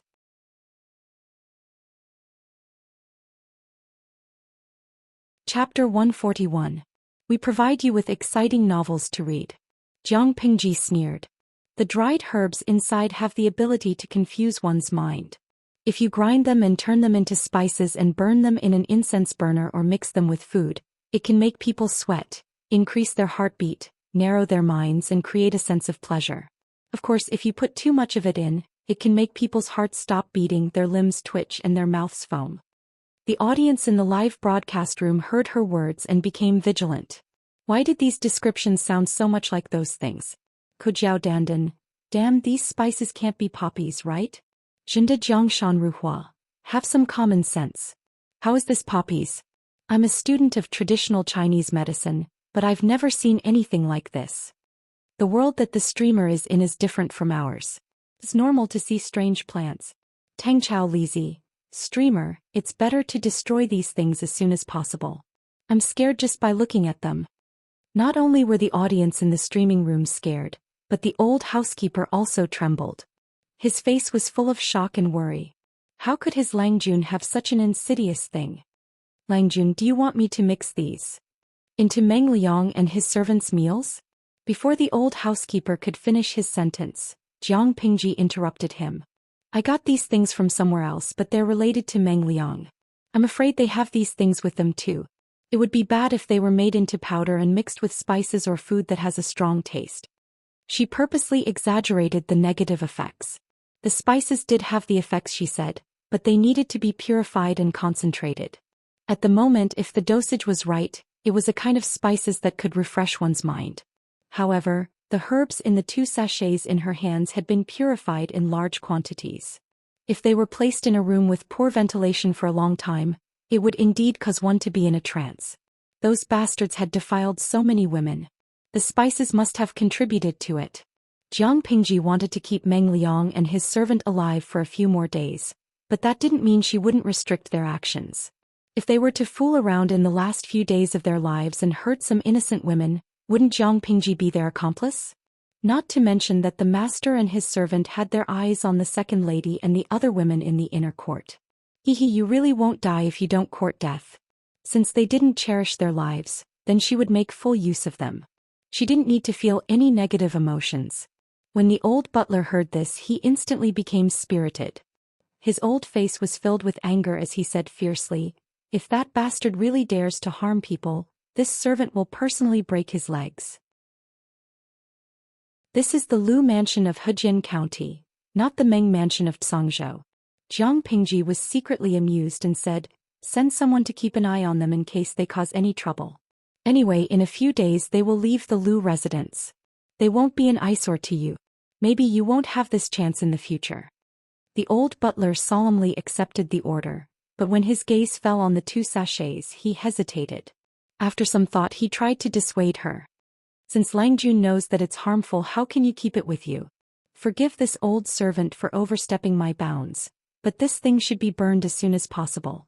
Jiang Pingji shook her head and turned the sachet in her hand. She opened her thin lips and said, "How could I not understand the housekeeper's good intentions? However, this thing still had its uses. I know it's harmful, so why wouldn't I guard against it? I won't let it harm me." The old butler sighed. Langjun, who had watched him grow up, was becoming more and more assertive. "Since Langjun already has a plan, I won't say anything. I just hope that Langjun will put yourself first in everything you do. Even though the old butler was a servant of the Lu residence, he had worked for the Lu residence his entire life. He had also watched Jiang Pingji grow up. To be honest, he had long regarded Langjun as his own grandchild. Naturally, he didn't want to see her get hurt. Yes, I know what I'm doing. Don't worry, housekeeper. Jiang Pingji nodded. She was playing with others and she was happy for herself. How could she be stupid enough to get herself into trouble? That was all he had to say, but he suddenly thought of something and said to the housekeeper, "By the way, as for Suku, ask someone to find out if he has any relatives in his family. If they are close to Suku, take care of them." The housekeeper was stunned. He didn't expect his Langjun to think so highly of Suku. However, when he thought of his master's attitude towards Suku, the old housekeeper calmed down a lot. He couldn't help but wonder if Suku had a bright future. "Yes, housekeeper." Jiang Pingji nodded. "I trust you, housekeeper." She suddenly made this decision not because of anything else, but because she suddenly remembered what Lu Shi had told her. In this era, blood ties were highly valued, followed by non-blood relationships such as teacher-student friendships. The structure of the social relationships between people was very different from the society she was familiar with in the past. For example, in the matter between the second lady and Meng Liang, in her opinion, Meng Liang deserved to die. No matter how much she cared about the second lady's feelings, it couldn't erase Meng Liang's sins. The answer was no, so Meng Liang had to die. Thinking about it was a waste of time. But in the eyes of the people in this world, her normal reaction seemed too cold-blooded, even heartless. Of course, that didn't mean that she was a person with high IQ but low EQ. In fact, her EQ was quite high. So after realizing that, she had to change her way of doing things. She had to take that into account when she thought about things. Suku was the guinea pig for the experiment. The housekeeper was swift and decisive. He was much more decisive than the younger ones. "Langjun, this is what they're hiding." He pushed a delicate rouge box the size of a thumb forward. The old housekeeper was so angry that he almost blew his beard and glared at them. If it wasn't for Jiang Pingji's special instructions, who would have thought that the master and servant would bring such a dirty thing into the Lu residence? But the Lu's was not the palace. They wouldn't search people when they entered or left, and they wouldn't check the luggage of their guests. It's quite an exquisite effect. Jiang Pingji took the box and opened it. She saw that the powder in the box had been pressed into the shape of a cake. Even from a distance, she could smell the rich and refreshing fragrance. If she breathed it for a long time, she would feel uncomfortable and hot all over. The old housekeeper saw that she was about to touch the powder with her finger and quickly stopped her. He said, "Langjun, don't be careless. This thing." Chapter 142. The box was the size of a fingernail. Inside it was the powder of the herbs that had been purified and ground. It was also mixed with other strong spices that could invigorate blood circulation.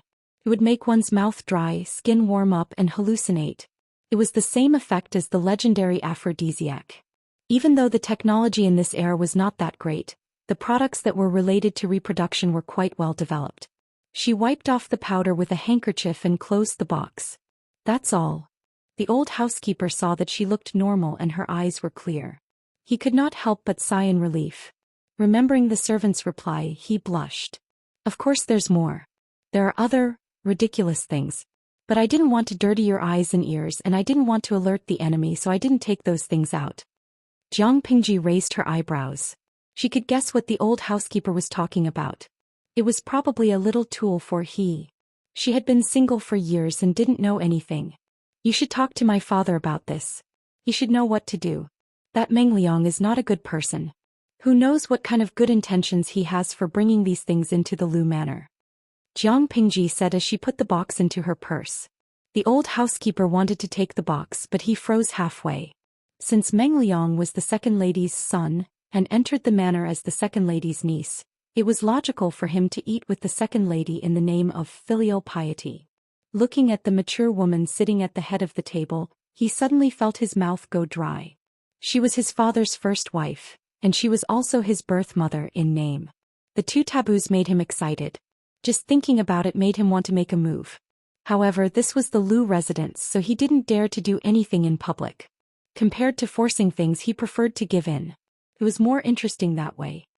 He could not help but smile when he thought about how the mistress of the Lu Manor had become his woman without anyone knowing.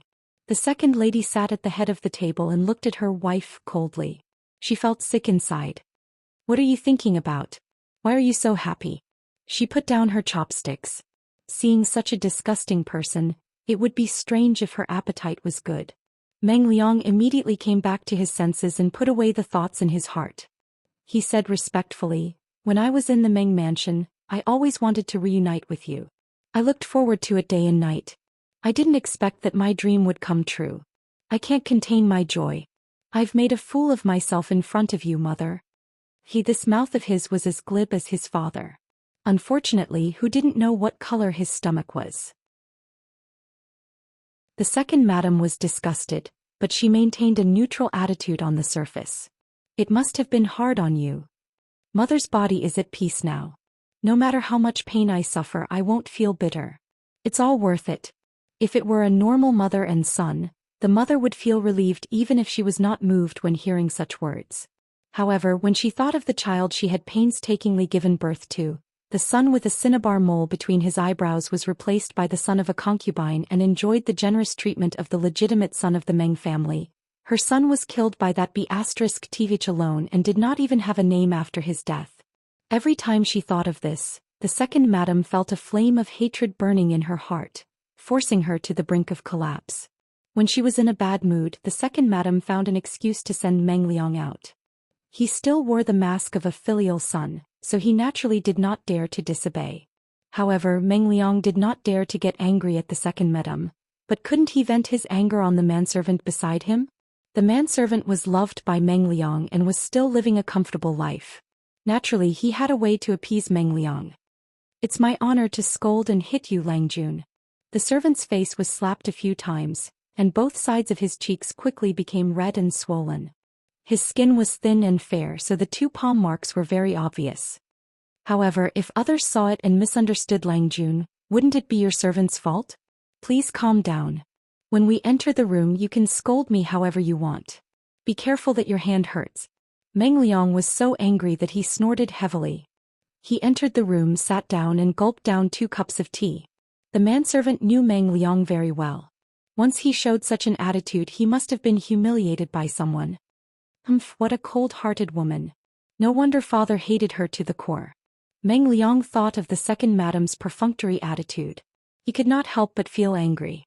He had not even been this filial to his own mother, but that woman was still so pretentious.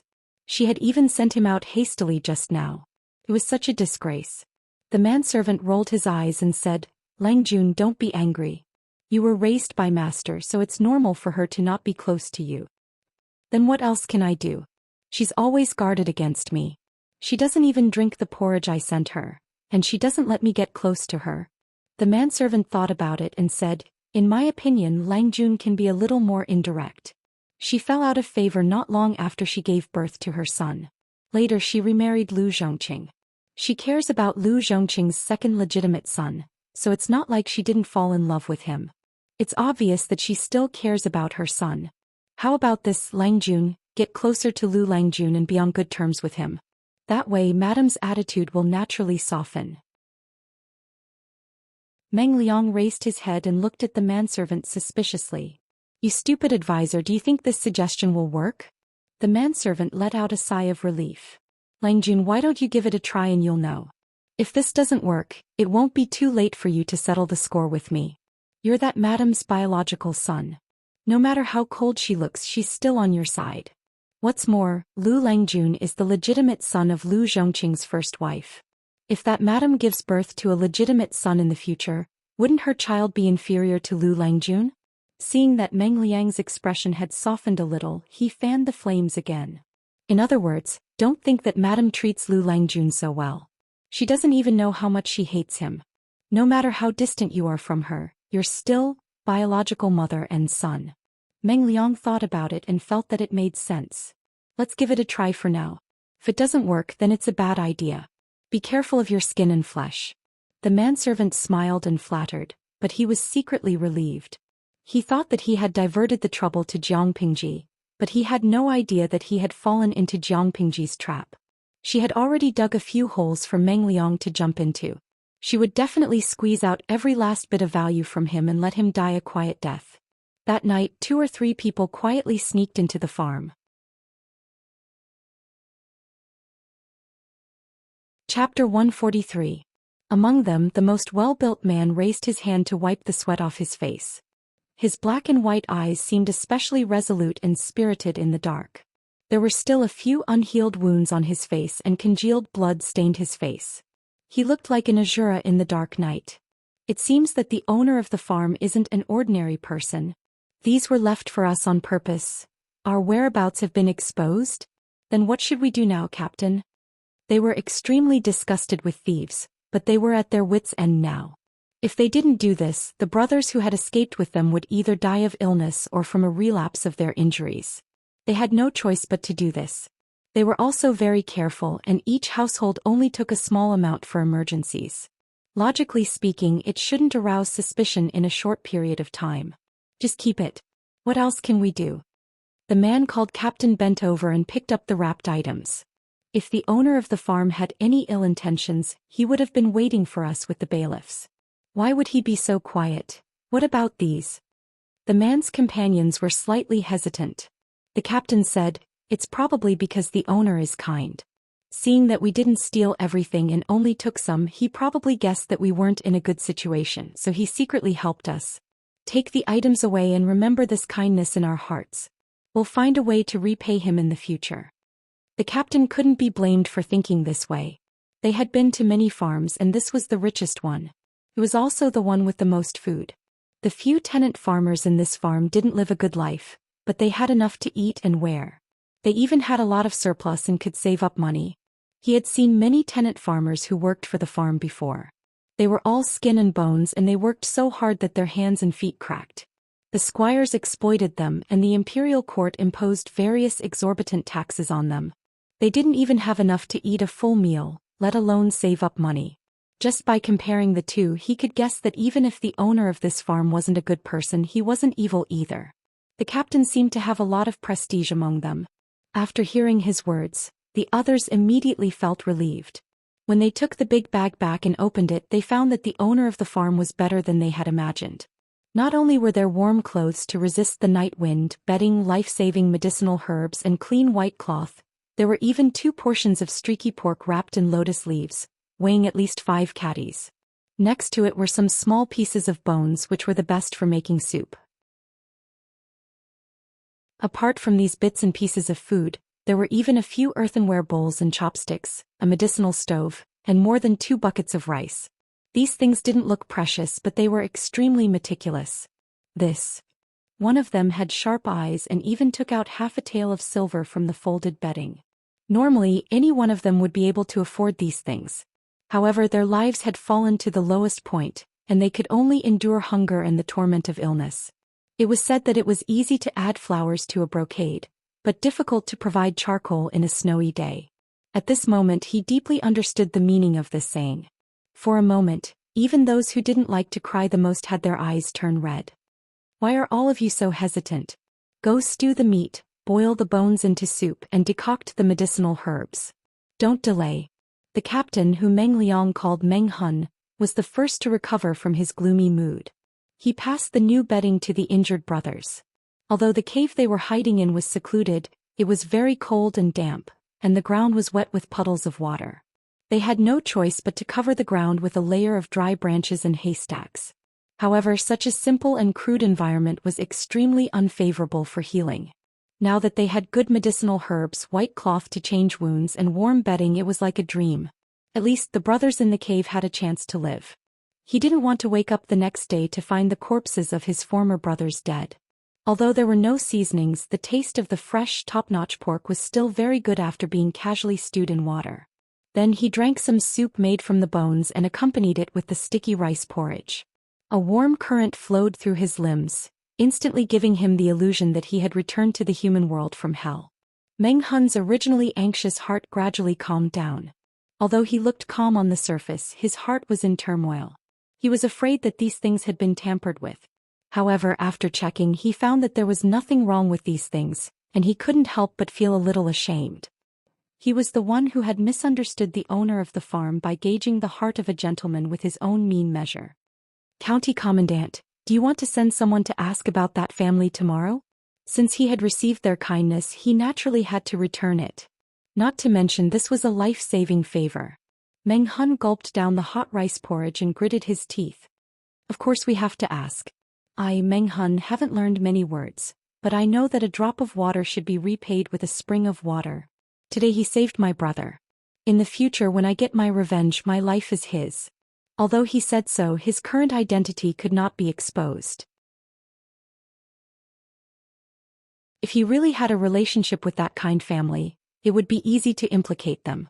This was not repaying kindness but harming people. Meng Hun's name was Hun, but he was not. Speaking of revenge, one of them gritted his teeth. "That bastard is very cunning. I don't know where he is hiding now." Meng Hun said without batting an eyelid, "A dog can't stop eating *t. That bastard is still a bastard even if he is in a different place. Hejian County is a place that people from Zhangzhou have to pass on their way to Shangjing.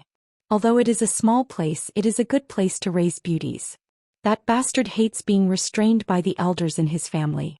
Now that he is out of Meng County, Zhangzhou, there is no one around to restrain him. How can he give up the opportunity to hunt for beauties? As long as he stood guard here, he would definitely be able to catch that bastard." Actually, he and his brothers had been investigating for the past 2 days and had indeed found some useful information.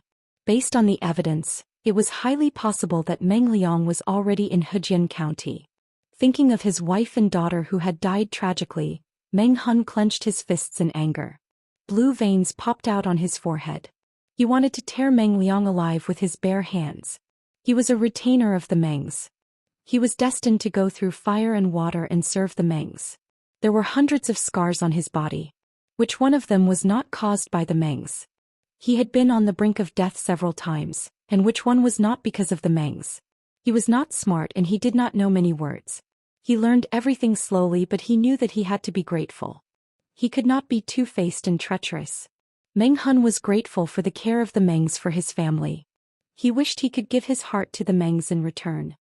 He was willing to be a pawn of the Mengs in this life, and he would do the same in the next life. But his loyalty was exchanged for the death of his wife and daughter.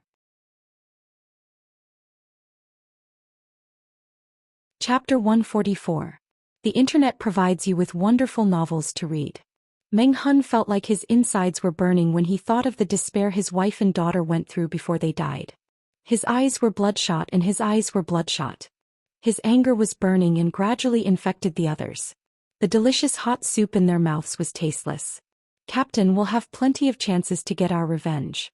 The next time we see that bastard, Meng Liang, we'll cut him down as a sacrifice to our sister-in-law and niece's souls in heaven."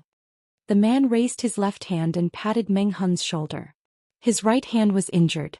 He had just cleaned the wound with clean water, applied medicine and hung a white cloth around his neck. It was not convenient for him to move. "Yeah, my sister-in-law and niece are watching from the heavens. They will definitely bless us to kill that little bastard Meng Liang. Good people deserve good things," another man said in a low voice. He was clumsy and said whatever was on his mind. He was not good at comforting people. Meng Hun was woken up by the force on his shoulder. His face was still gloomy, but he did not continue to indulge in hatred. Seeing Meng Hun's reaction, the others could not help but feel worried. The person who had led them through life and death was this burly 7-foot-tall man in front of them. The person who had stepped forward to save their lives in times of crisis was also this person. Even though he himself was living a hard life, he still took care of them from time to time. On the contrary, what did the Mengs do? Part of their glory and wealth was due to their ancestors, and the other part was the blood, sweat and flesh of ordinary people. Therefore, when Meng Hun suppressed his emotions and said, "I want to rebel," they did not hesitate to follow him and rebel against the Mengs. Compared to the Mengs who relied on their ancestors, they trusted Meng Hun more. "Good people deserve good things?" Meng Hun murmured. He looked as if he had lost his soul. He buried his face in his palms. If good people were really rewarded, then how could his virtuous wife and quick-witted daughter end up like that? In the hidden cave, the men looked at each other in silence. They all had their own thoughts and tacitly did not disturb Meng Hun. The farm was shrouded in the moonlight and was silent. Nowadays, Suku could be considered as a trusted subordinate of the head of the family. He could be considered as the head of the farm. At night, he could light an oil lamp and use the light to organize the training records during the day as well as the various expenses of the farm. If he had enough time, he could even read some classics and history books. Today, after he was done with the accounts, he did not take out his book. Instead, he took off his cloak and draped it over his shoulders. He picked up the oil lamp on the table. Creak.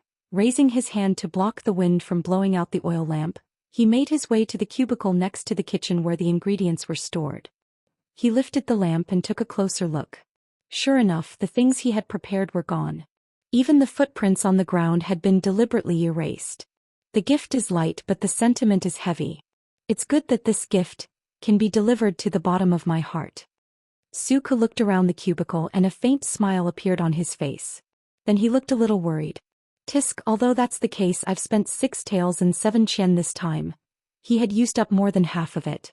If he had known earlier, he would have asked for more from Lang Jun. Suku frowned.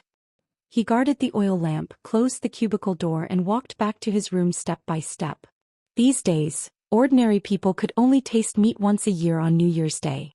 The 2 bags of pork belly were expensive. Moreover, he had specially gone to the pharmacy to pick out the medicinal herbs and white cloth. The medicine was effective, but it was also expensive. Those brand new bedding, warm clothes, pottery utensils and so on, all added up to 6 taels and 7 copper coins. He only hoped that he would not make a mistake this time. If he ended up with a one-way ticket, he felt that it would be hard to appease his Lang Jun, who loved to make trouble. When that time came, he would be the one to face her anger. Suku closed the door, blocking out the cold outside. Suku moved the charcoal basin slightly closer to himself. The coldness in his body suddenly lessened, and his stiff and cold hands and feet slowly warmed up. Let's see how those people react tomorrow. We'll know then. Suku muttered. He used the oil lamp to read a bamboo scroll that he had borrowed from Jiang Pingji's study. Sometimes he frowned and sometimes he had a sudden realization. He was so immersed in it that he forgot himself. The next morning, the gatekeeper of the Luz yawned as he walked out of the corner gate. Coincidentally, a simple and low-key carriage came from the entrance of the alley. The horse stopped and the carriage stopped right in front of the Luz door. The gatekeeper rubbed his sleepy eyes and stared at the patterns on the carriage. The corresponding family immediately appeared in his mind. Wasn't that the carriage of the second Longjuan's teacher Wei Gongchao? Wei Gongchao was so dedicated. He came to teach Lang Jun as soon as he recovered? The gatekeeper thought to himself. He asked someone to invite the housekeeper over while he went forward to welcome the guest. However, the person who came out of the carriage was not Wei Gongchao. It was a young man who looked to be in his 20s. The man was tall and wore a new scholarly robe. He had a cloak over his head and his black hair was tied up neatly with a crown. Judging by his clothes, he should be a scholar. His height alone gave people a natural sense of oppression, not to mention the aura around him. His face was deeper than most people's. He didn't look like someone from the Central Plains, but more like someone from the northern borderline. The young man stepped on the stool and opened the curtain. The person who came out was Wei Gongchao, the teacher of the Luz. Mr. Gongchao, we have arrived at the Luz. Qiguan Rang still maintained his cold expression. Perhaps it was because of the light in the day, but the coldness in his eyes was not as strong as it was at night. Wei Gongchao looked up at the sky and then at the Luz closed door. Only the corner door was slightly open. The servants saw Wei Yuan and thought that he was there to teach Lang Jun. Who would have thought that he was there to resign? Lu Shi's sleepiness disappeared when he heard the reason for Wei Yuan's visit. He looked serious. But my son is naughty. How did he offend you? Even though he had tacitly agreed to let Jiang Pingji study in Langyi, he did not expect Wei Yuan to come to him to resign. He thought about it and his heart skipped a beat. He was afraid that Jiang Pingji had said something to Wei Yuan in private. Offending someone was secondary. More importantly, Wei Yuan's status and reputation among the Dongqing scholars was not low. If there was no reasonable explanation for the matter, based on the current situation, his daughter was not in the right. A teacher for a day, a father for life. Being a teacher was also a form of filial piety. Wei Yuan smiled. Zhongqing, you don't have to be like this. This is the result of my careful consideration. It's not that Lanting is bad. Qiguan Rang's status and age were not high enough to interrupt their conversation. He simply sat behind Wei Yuan and acted as a backdrop. Qiguan Rang was also surprised that Wei Yuan had brought him to the luz. He knew that Wei Yuan saw him as his future son-in-law, but it was beyond his expectations that he would be treated so well. Chapter 145. Lu Shi had already noticed the young man behind Wei Yuan. His heart was as clear as a mirror. Wei Yuan didn't bring the unfamiliar young man over to visit his relatives or simply to go through the motions. He most likely wanted to act as a middleman to introduce them to the young man. However, the topic was about resignation. It had nothing to do with the young man. Wei Yuan laughed bitterly and laughed at himself. Lu Zhongqing, do you really have to tear me apart before you're happy? Lanting isn't bad, but you know my temperament. You also know Lanting's temperament. If I continue to teach her, won't I mislead her? You won't be able to get even with me in the future. It's better for me to resign now. But... Lu Shi hesitated. Lanting's studies, we've been teacher and student for a few years. I hope that one day Lanting can be famous. As Wei Yuan spoke, he took out a letter of recommendation that he had written earlier from his sleeve. Lu Shi looked suspicious. He took the letter and was shocked. How can Lanting become Master Yuanjing's student with that little ability of hers? Wei Yuan shook his head. It's not that Lanting has to be Master Yuanjing's student.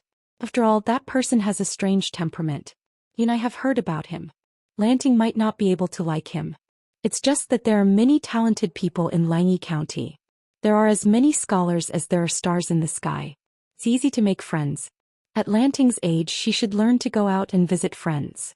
She shouldn't be cooped up at home. Although it was good to have a talented teacher at home for one-on-one instruction, there were many drawbacks.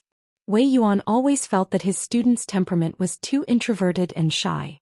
She didn't have any good friends or playmates of the same age. She stayed at home all day and refused to move.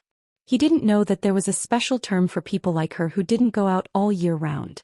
If she continued to stay at home, she would definitely grow mold and mushrooms would grow. It would be great if Lu Shi could make a trip to Langyi. It would be best if he could become a disciple of the Master of the Abyss. If there was no other way, Lu Shi could study in Langyi Academy and make more friends. This would be very helpful for his future career.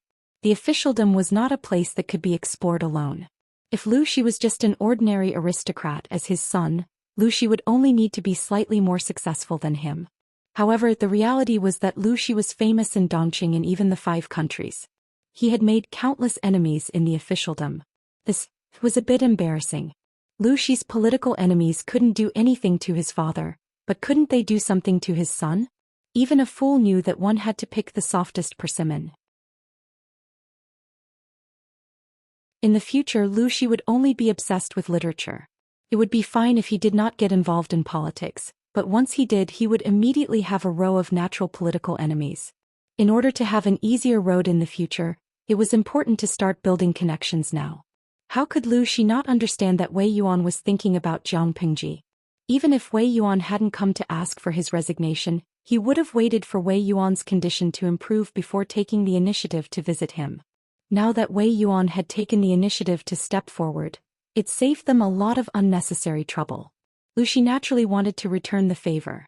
My stubborn son has troubled you, Brother Gong Chao, Lu Shi said with a sigh. He carefully accepted Wei Yuan's recommendation letter.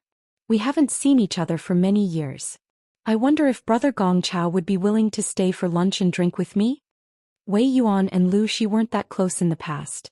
They weren't close friends, but they were closer than ordinary friends. Since you've asked, how can I refuse? Wei Yuan stroked his beard with a satisfied smile. Lu Shi's reaction was within his expectations.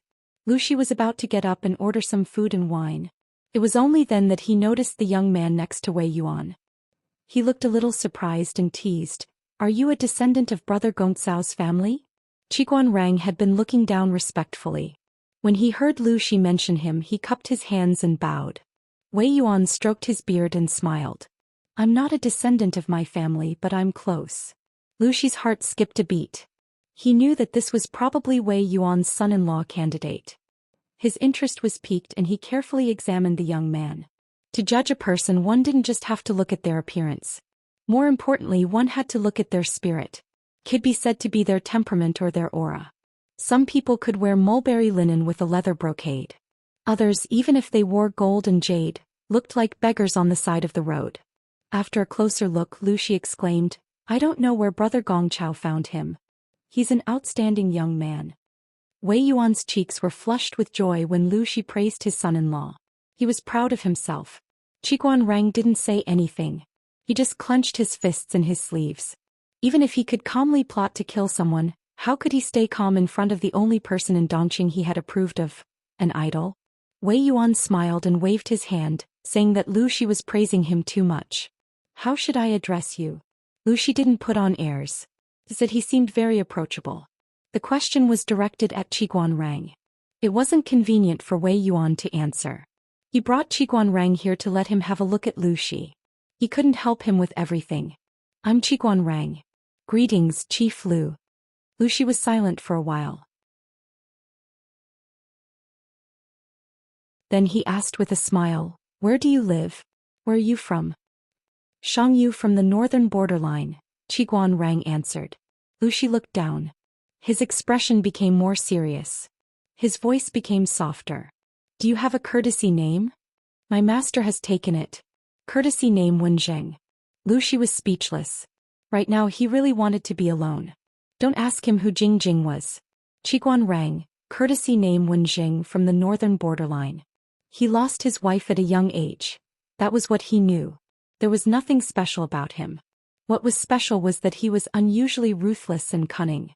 A few years later, in order to help his master make up her mind to rebel against Dongqing, he burned down Shangyang Palace and killed all the men in the royal family of Dongqing. Of course, that wasn't the point. The point was that he was one of the few people who had defeated Emperor Chen Lushi. 3 cities were lost in a row. It wasn't because the latter didn't have enough troops. It was because Qiguan Rang was too cunning. If that was the case, Lushi wouldn't have wanted to be alone. According to All Min, although this person was talented, the lord he served was indecisive. People said that he was soft and did not have a mind of his own. In the end, another strategist took advantage of the situation and caused Qiguan Rang to lose his trust. Instead, he was put under house arrest and abandoned. What was the result? Qiguan Rang set up a trap in the prison and put his master in a hopeless situation. On the day the city was conquered, he personally opened the gate to welcome the new master.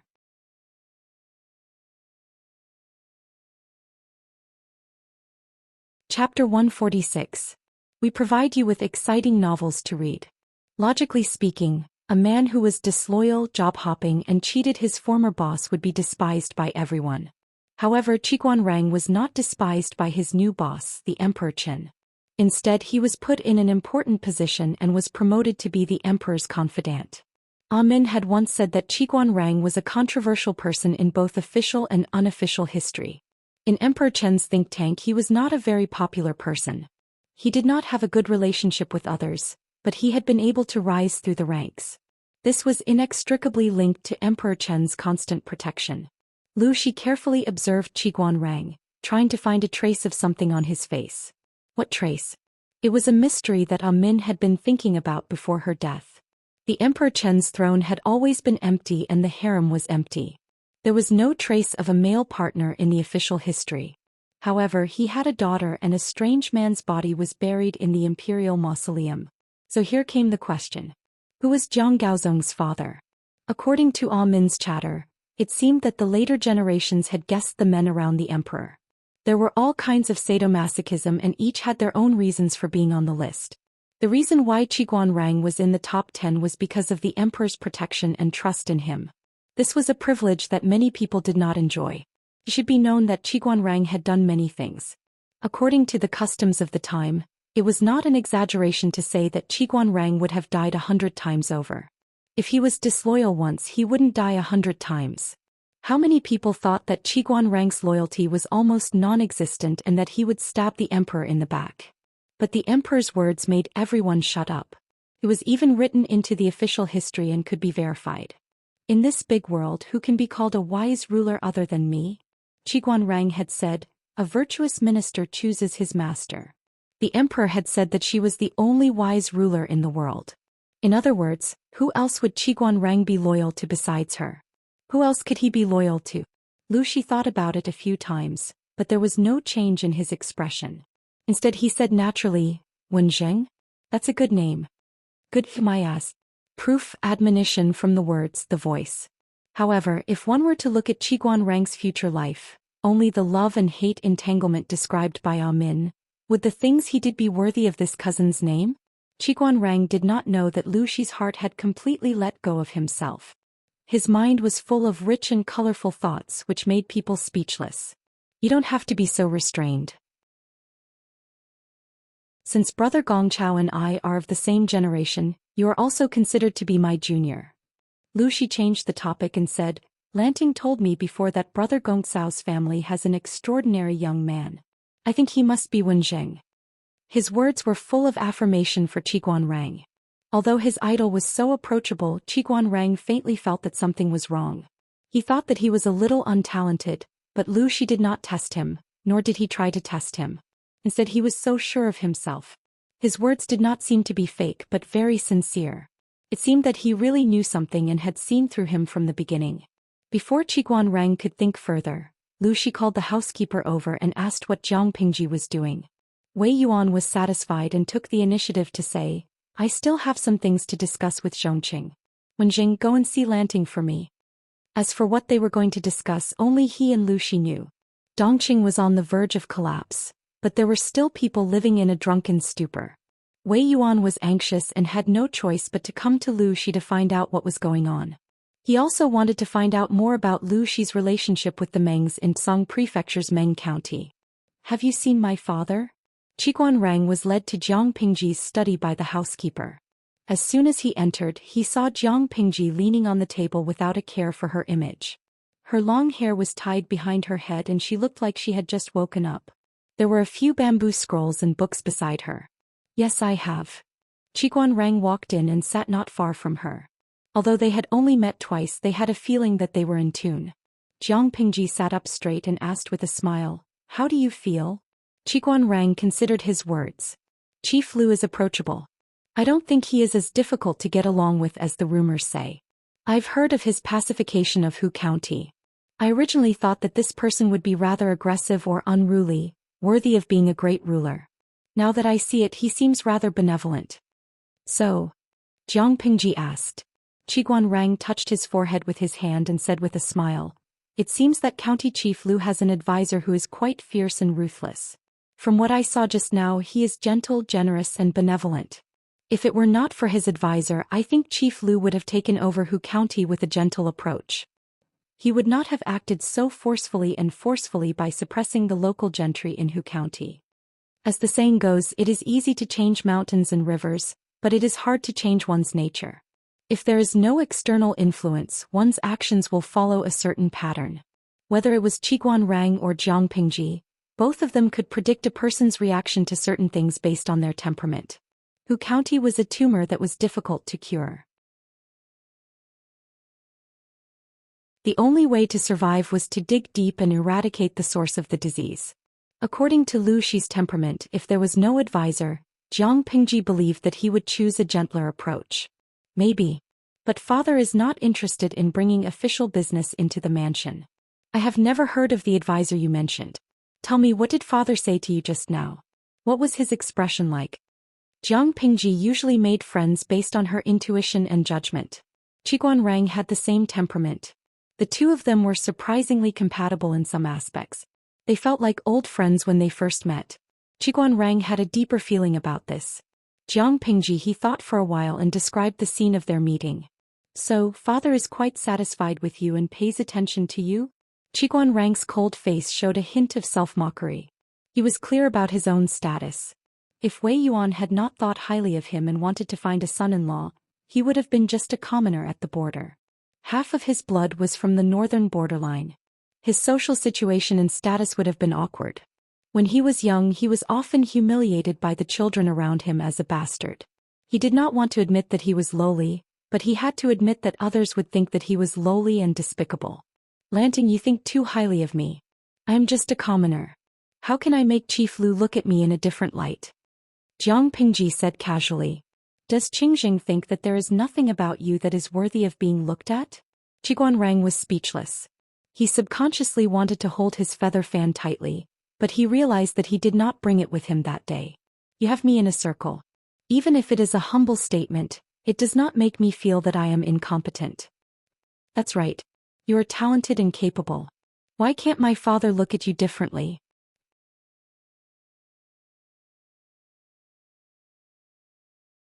Chapter 147. The internet provides you with wonderful novels to read. If the system wasn't upgrading, it would have jumped out to complain. Who else would be as narcissistic as she was? Qiguan Rang sighed and told the truth. I'm a little nervous about Chief Lu's hospitality. Jiang Pingji laughed. Why are you so nervous? My sister is only 9 years old. She won't be looking for someone as old as you. So don't worry. It's good for you that he thinks highly of you. Just accept it. Qiguan Rang was speechless. She had a point. Unlike Feng Jin, who was rendered speechless by Jiang Pingji, Qiguan Rang was not afraid of her at all. Look at that mouth of yours. I wouldn't be surprised if someone taught you a lesson because of your blabbermouth one day. When Jiang Pingji teased him with a son-in-law joke, he really wanted to teach her a lesson. Jiang Pingji opened her eyes and smiled. Tiske, you really don't know how to play to your strengths and avoid your weaknesses. Qiguan Rang was suspicious. Play to my strengths and avoid my weaknesses? Those who can outtalk me can't beat me in a fight. Those who can beat me haven't been born yet. Qiguan Rang was speechless. He suddenly wanted to be alone. Jiang Pingji frowned and asked Qiguan Rang, how do you plan to deal with that? Although she did not say it explicitly, Qiguan Rang understood her meaning and instantly understood what she was referring to. It's a bit difficult. The Mengs obviously want to protect Meng Liang. I'm afraid Gong Chao alone won't be able to do anything. Plus, Qiguan Rang rolled his eyes and smiled darkly. I can't do it openly. I'll have to resort to trickery. Without the protection of the Mengs, who would care about Meng Liang? Do you have a plan? Jiang Pingji asked. Qiguan Rang thought for a moment and said, I heard that after the Meng family army appeared to quell the rebellion, the county governor's manor disappeared without a trace. No one knows if he's dead or alive, and there aren't many rumors about him. I have a guess. What would the county chief do if he's not dead? I've asked the merchant about the county military officer in detail, so I have some confidence in my speculation. She paused for a moment before continuing. Based on that county captain's character, I'm afraid he won't let this go easily. How could he let go of the culprit, Meng Liang, if he could burn down the prefectural governor's mansion and betray the Meng family? Perhaps that person is just hiding his tracks to hunt down Meng Liang.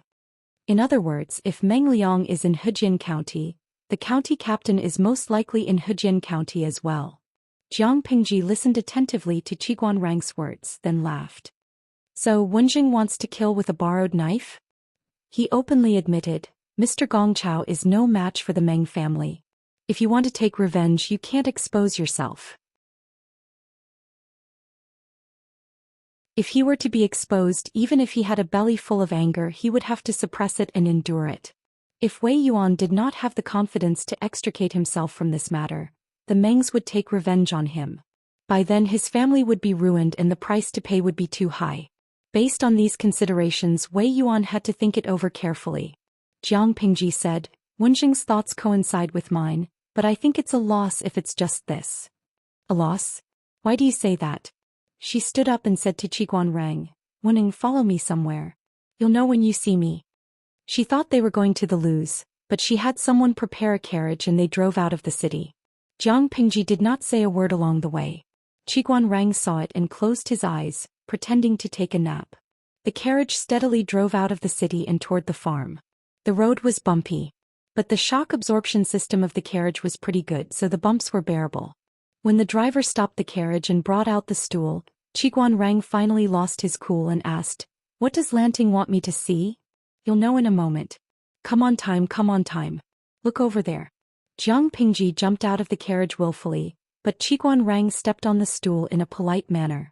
Looking in the direction that Jiang Pingji was pointing, he saw more than a dozen figures running out from the dense forest. The weather was cool, but they looked like they had just been fished out of a river. Their clothes were soaked with sweat and stuck to their skin, revealing the contours of their muscles. Their lips were pale and sweat kept dripping down their cheeks. Taking a closer look, he found that these people's shoulders were covered with a layer of cotton wool, and they were carrying a bamboo basket on their shoulders. Looking at their strenuous movements, the sweat on their foreheads and the depth of their footprints, it could be seen that the weight in the basket was quite considerable. Qiguan Rang was confused. The troops. Why? Jiang Pingji gave a brief explanation. The dozen or so people jogged past them as if they did not see the two of them. Their panting sounds could be heard. When Jing, take a look and see if these people are lacking something. Qiguan Rang took a closer look. Why isn't there a leader? At this point he subconsciously paused and suddenly tilted his head to look at Jiang Pingji. There's no spirit. It doesn't look like training. It's more like they're being tortured. To them it's just a mission, not a fight for their lives. They're still missing a leader who can unite them. Are you saying, you want to? Aren't you afraid of the Meng's revenge? Qiguan Rang sucked in a breath of cold air. Even though he had an arrogant personality, he was still shocked by her audacity at this moment. She had hinted very clearly that she wanted to recruit the captain who had escaped. So what? Jiang Pingji said indifferently. They relied on their ancestors to get to where they are today. They don't think about improving themselves, and each generation is more useless than the last. Who knows, when the nest is overturned there will be no unbroken eggs. Dongqing is in danger and the Mengs can't do anything about it. Qiguan Rang was so shocked that he forgot to speak. He had thought about her words thousands of times in his heart, but he did not dare to say that the country was about to pass away. Jiang Pingji snorted disdainfully. As far as I know, the four factions of Nanman and Nanxing are going to have a winner soon. Do you think that Dongqing is connected to Nanxing and has internal and external troubles? If Nanxing is defeated and asks for help, can Dongqing still stay out of it and live peacefully? If Nanxing was destroyed by the four factions of Nanman, Dongqing would have to face the joint attack of the four factions of Nanman and the three tribes of the northern borderline. In order not to fall into such a situation, if Nanxing came to ask for help, Dongqing would have to lend them. Here was the problem. Dongqing emphasized culture and restrained martial arts. The only military general they could send out was the residence of the Count of Zhenbei. Furthermore, the current government was eyeing the military power in the residence of the Count of Zhenbei and saw them as a thorn in their side. Was there still a chance to turn the situation around?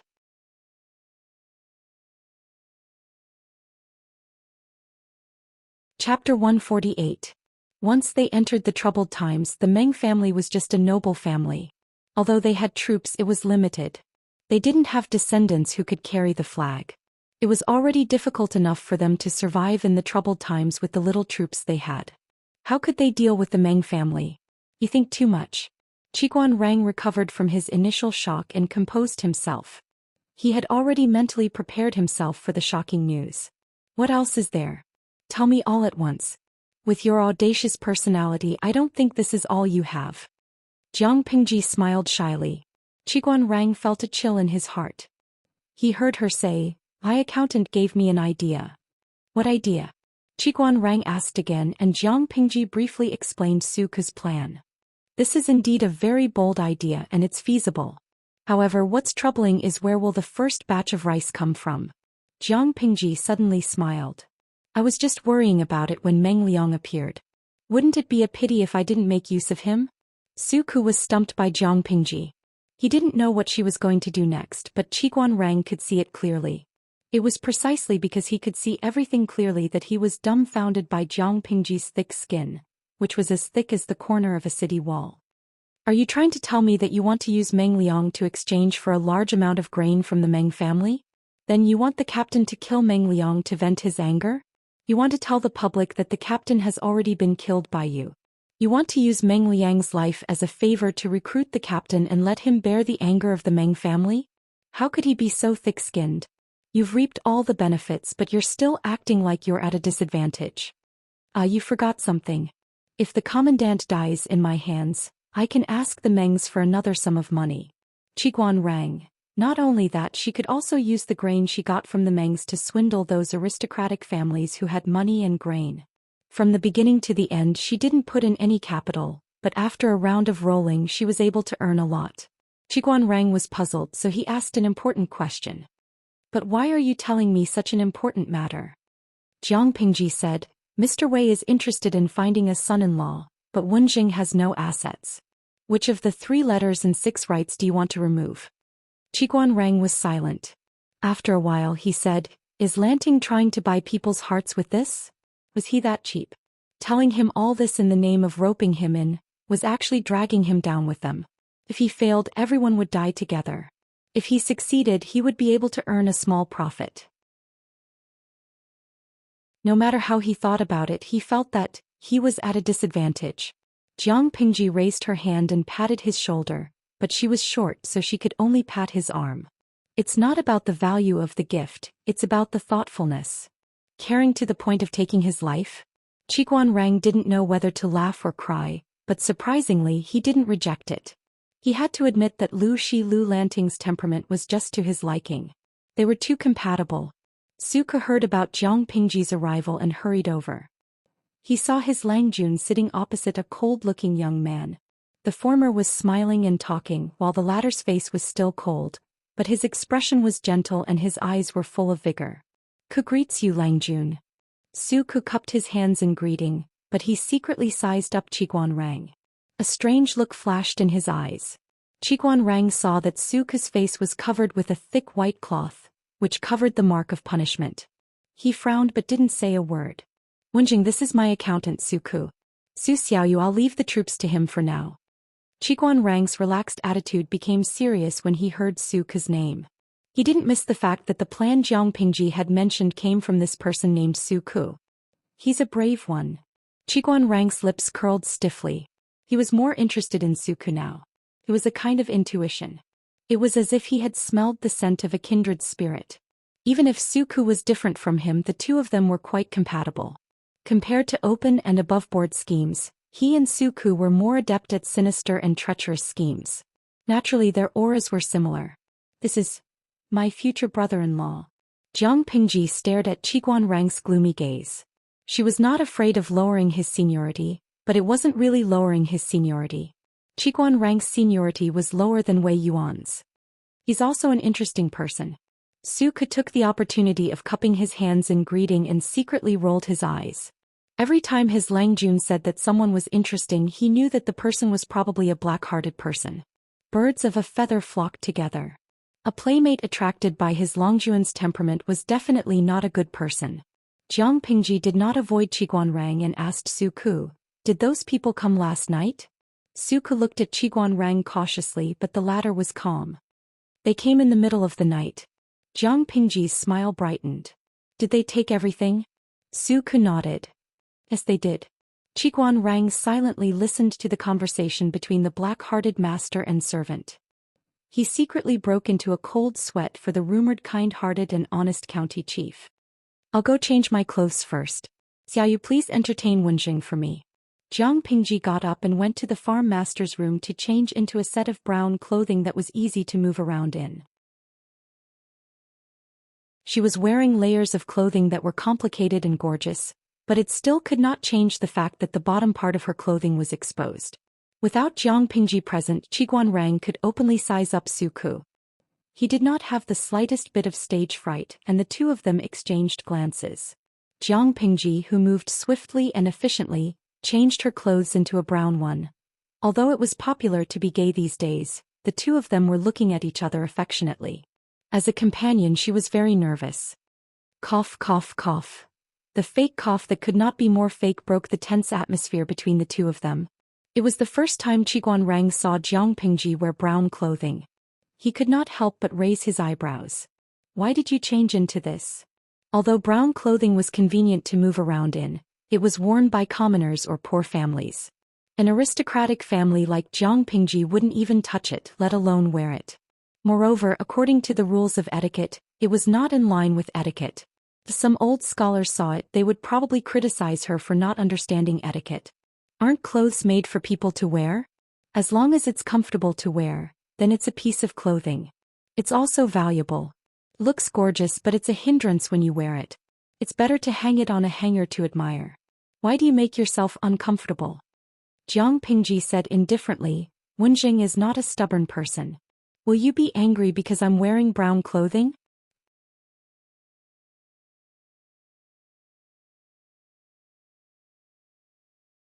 Chapter 149.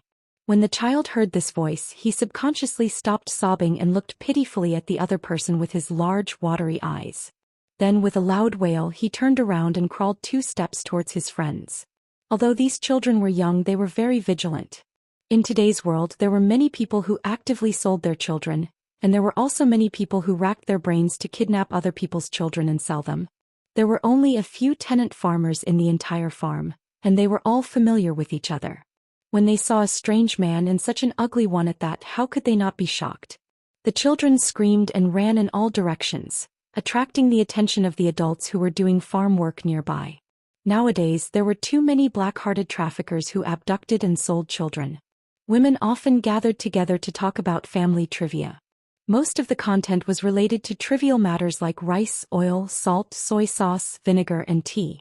Most of the gossip was about which family's child was taken away by a wolf, or whose child was secretly stolen and sold by a trafficker because the adults were not paying attention, causing the family to be forcibly separated from the flesh and blood. In order to prevent such tragedies from happening in their own homes, the adults often told their children stories of children being kidnapped and sold by human traffickers, or stories of children being eaten by wolves. This was to raise the children's vigilance towards strangers, and also to prevent them from running around casually. Hearing the children's screams, 2 men who were doing farm work hurriedly ran over with a hoe on their shoulders. "Go away. What are you trying to do? Stay away from the children, or else I'll hammer you to death with a hoe." One of the tenant farmers threatened with the hoe in his hand, while the other protected the frightened children. The 2 of them stared at the black-faced man as if he was a human trafficker. "I'm telling you, this is a noble's farm. If you don't want to die, stay away." The black-faced man's clothes were a little shabby, and there were even some places where there were tears, revealing the bronze skin underneath. He didn't look like a good person, and with the children crying in fear, the 2 tenant farmers were naturally even more wary of the black-faced man. The black-faced man's cheeks blushed, and he waved his hands slightly, indicating that the 2 tenant farmers did not need to be so guarded against him. However, his face was too dark, and it was unknown what kind of coal cinders had stained it. It was impossible to tell if he was blushing or not. No, I'm not a bad person. Brothers, you don't have to be like this, I'm just a passerby. Oh, don't be like this. He moved a little closer, but not only did the 2 tenant farmers not dispel their suspicions, they became even more vigilant. Not to mention anything else, this black-faced brawny man in front of them was extremely tall and sturdy. He was taller than them by a whole head, with a stocky back and a stocky waist. Even though he was wearing extremely shabby sackcloth clothes, it still couldn't change his oppressive aura. One of the tenants gave the other a look and said, "Since you're just passing by, then hurry up and leave." The black-faced brawny man rubbed his hands and said in a slightly uneasy tone, This, can I borrow some water to drink? I've been traveling for a few days and my straw sandals are worn out. I haven't eaten much either. I don't know if the 2 of you can do me a favor." Only then did the 2 tenant farmers notice that the straw sandals on the burly man's feet had been worn out to the point that they had no soles. A few black toes were exposed, and when they noticed that they were staring at them, they moved uneasily. There were even some blisters mixed with blood on them. Seeing the black-faced brawny man's pitiful appearance, and knowing that he really didn't have any ill intentions, the 2 tenant farmers softened their hearts. It wasn't easy for anyone these days. After the alarm was lifted, one of the tenant farmers secretly heaved a sigh of relief. As long as he wasn't a trafficker or a bandit from the nearby mountains, everything would be fine. The atmosphere of the farm was simple, and they took good care of the travelers who passed by. It was normal for them to borrow some water. "Your feet are worn out. If you don't mind, you can wear my shoes first." As he spoke, one of the tenant farmers took off a clean straw sandal from his shoulder and gave it to the black-faced brawny man, indicating for him to put it on. Because straw sandals were very expensive to work in the fields, the tenant farmers were used to having an extra pair when they worked in the fields. This is too much." The black-faced robust man put on a bashful expression, appearing extremely embarrassed. However, under the other party's enthusiastic request, he finally carefully put on the clean, clearly new straw sandals. "Thank you, little brother." The black-faced brawny man's feet were very large, and when he stepped on the straw sandals, they covered the entire upper of the shoes, revealing some of his feet. This is nothing." The tenant farmer smiled in a friendly manner and put down his hoe. He used his other hand to rub the little boy who was carefully clinging to his rolled-up trousers and said, "Don't mind it, there are too many people stealing children out there. Some time ago, I heard that 3 children went missing in a neighboring village, and the mother of the children cried until she was blind. That's why we keep a close eye on the children here." The black-faced brawny man did not mind. Instead he smiled and said, that's right. The world is so chaotic these days, so children should be taken care of. They are all good and they even know to cry for adults. In my previous village, when children were stolen, it was always quiet." Speaking of this topic, the tenant farmer's impression of the black-faced brawny man improved. "It's almost time for dinner, why don't you come to my house and eat? You naughty child, I scared you just now." The tenant farmer gave the naughty child who was clinging to his trousers a slap that was neither light nor heavy, and his expression showed that he was extremely doting. It was obvious that the crying child who had bumped into the black-faced brawny man was from this tenant farmer's family. The tenant farmer carried the hoe on one hand and carried the naughty child with the other. Like herding sheep, he brought the remaining children back to the village. The black-faced brawny man followed beside the tenant farmer at a moderate pace and sighed. "It's rare to see such a naughty child these days. Isn't that so? These days even the adults don't have enough to eat, so where do they get the money to raise a child?" The tenant farmer sighed. Then he swept away the sadness on his face and said proudly, "I'm lucky to have met a good master. That's why I'm able to live like this." The black-faced brawny man did not continue asking. He followed the tenant farmer to his house and the other party shouted at the door, "My child's mother, are the pancakes ready? Give me 2 and boil some hot water. I know you're back. What are you shouting for? Call for your soul." A woman dressed in coarse sackcloth, but her clothes were clean and starched, came out of the house with 2 steaming pancakes in her hands. The tenant farmer called out, "Pour some hot water for this big brother. Drink it while it's hot to warm up." The black-faced brawny man was just about to say that he could just drink some cold water, but the woman had already entered the house. As she walked, she shouted, "You're the only one who's rich. You have to boil water and the firewood at home is free. Didn't the master say that drinking raw water is bad for the body? I just asked you to boil water and you're still being stubborn."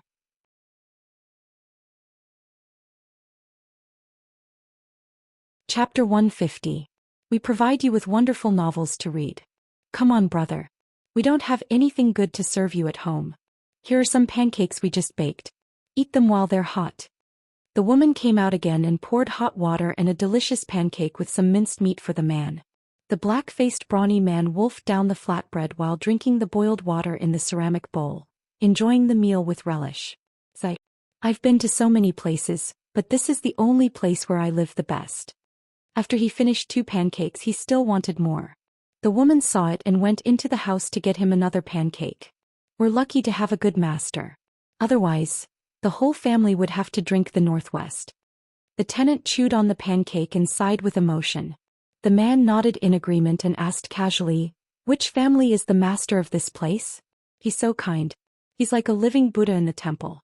"I've been to a lot of places and the tenant farmers there all want to curse the main family. You don't know this, but the master of this place has a great background. Have you heard of the county chief of Hu County? Our master's wife's husband bought this manor from her, and the people in the manor are living a good life now. They can eat some minced meat every few days, unlike in the past. All year round we could only smell the meat on New Year's Day." The tenant farmer sighed with pride on his face. It was a pity that the master's wife died so early. Almost all the tenant farmers on the farm had to burn 3 sticks of incense a day. "The county chief of Hu County? I've heard of him. He's a good man." The man's expression changed slightly, but his face was too dirty. Ordinary people couldn't tell what had changed. "Isn't that right? In my opinion, the master's family is the best in all of Dongqing. They're not like the other animals. They all suck human blood." The county chief of Hu County, Lu Shi Lu Zhongqing. The man secretly clenched his fists and said, "It's a pity. Otherwise I'd like to see what a living Buddha looks like." The tenant farmer said quickly, "The master's husband is coming to the village today. If you..." Before he could finish, his wife slapped him on the back of his head. "What nonsense are you talking about? If you offend the master's husband, How can you face the master's wife? The woman's face was fierce. Besides, what if you accidentally cause trouble for this brother? Don't even think before you speak. If anything happens, you'll be responsible for it.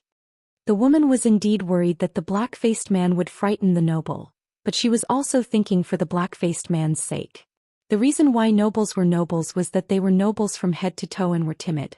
If they saw such a rough and burly tramp for the first time, wouldn't they be scared? At that time, if he got angry, he might get into trouble and lose his life.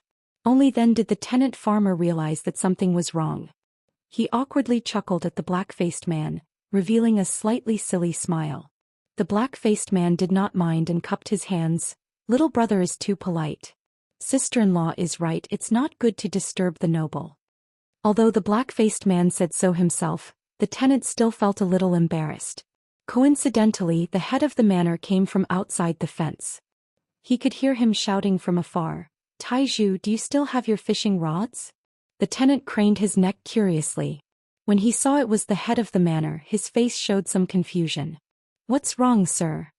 The master's husband said he wanted to go fishing with his friend. "There are no fishing rods in the village, right? Quick, take them out and use them." The tenant farmer was dumbfounded and mumbled, "The master's husband is such a precious person. It's not good to use my fishing rod, is it?" The head of the manor said impatiently, "I told you to take them out, so take them out.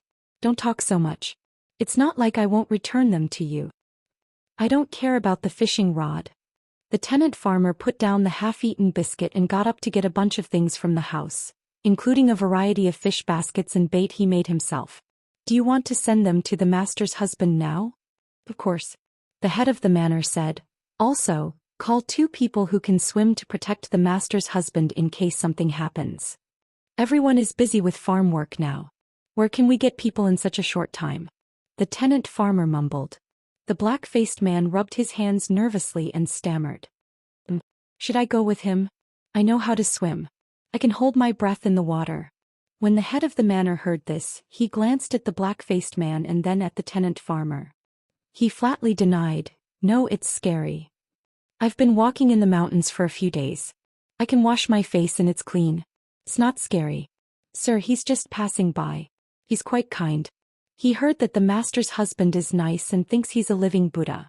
He wants to see him from afar. Look, everyone is busy with farm work now. I can't get people who can swim for a while. Why not let him go over and help me? I'll keep an eye on him. I won't let him scare the master's husband." The tenant farmer was a good person and backed up the black-faced man. The head of the manor thought about it. Time was indeed tight, so he simply nodded. However, he still ordered again, "Keep an eye on him. Don't scare the master. Get him a basin of water to wash his face." "Sturdy." The black-faced man thanked him profusely. He tidied up his face and became much cleaner. His face actually looked quite handsome. "What kind of fish can we catch at this time of the year?" Jiang Pingji sat on the stool gloomily. She didn't know why Qiguan Rang and Suku were interested in fishing. The fish at this time of the year are just right. The meat is juicy and the fish in Hejian County has a lot of bones. Fishing in spring is also very elegant. Suku smiled and thanked the tenant farmer for the fishing rod. The man was so shocked that he quickly waved his hand and said that it was fine.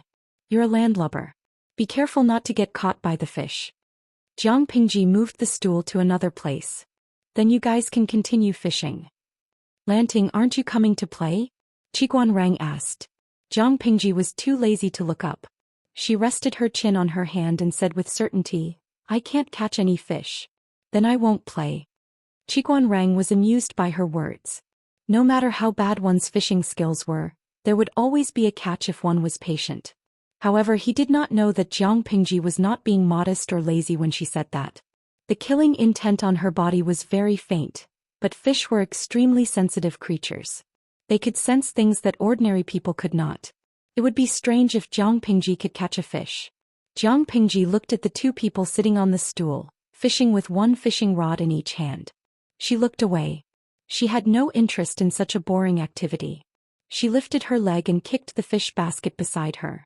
She turned her head and saw a pair of eyes that had been observing her. "You don't look like a tenant on the farm," she said. The black-faced man's heart skipped a beat when he heard her question. It was as if he had been seen through. However, he still calmed himself down and smiled generously. I'm not from the village. I heard from Taiju that the master's Langjun is a living bodhisattva, so I'm thick-skinned enough to come and take a look.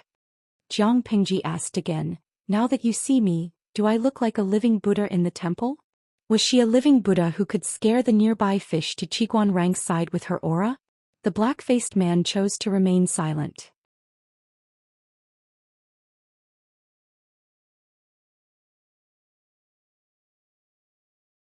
Chapter 151.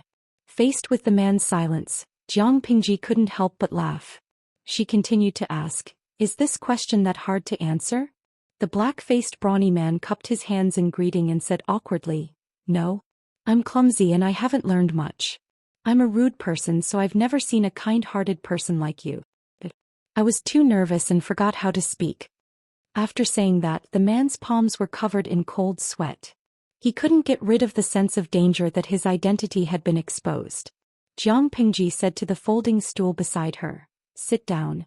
We can chat if we have nothing to do, or else it'll be boring. Stools were easy to carry and easy to place. After they came from the foreign tribes, they quickly became a fashion and were loved by the common people.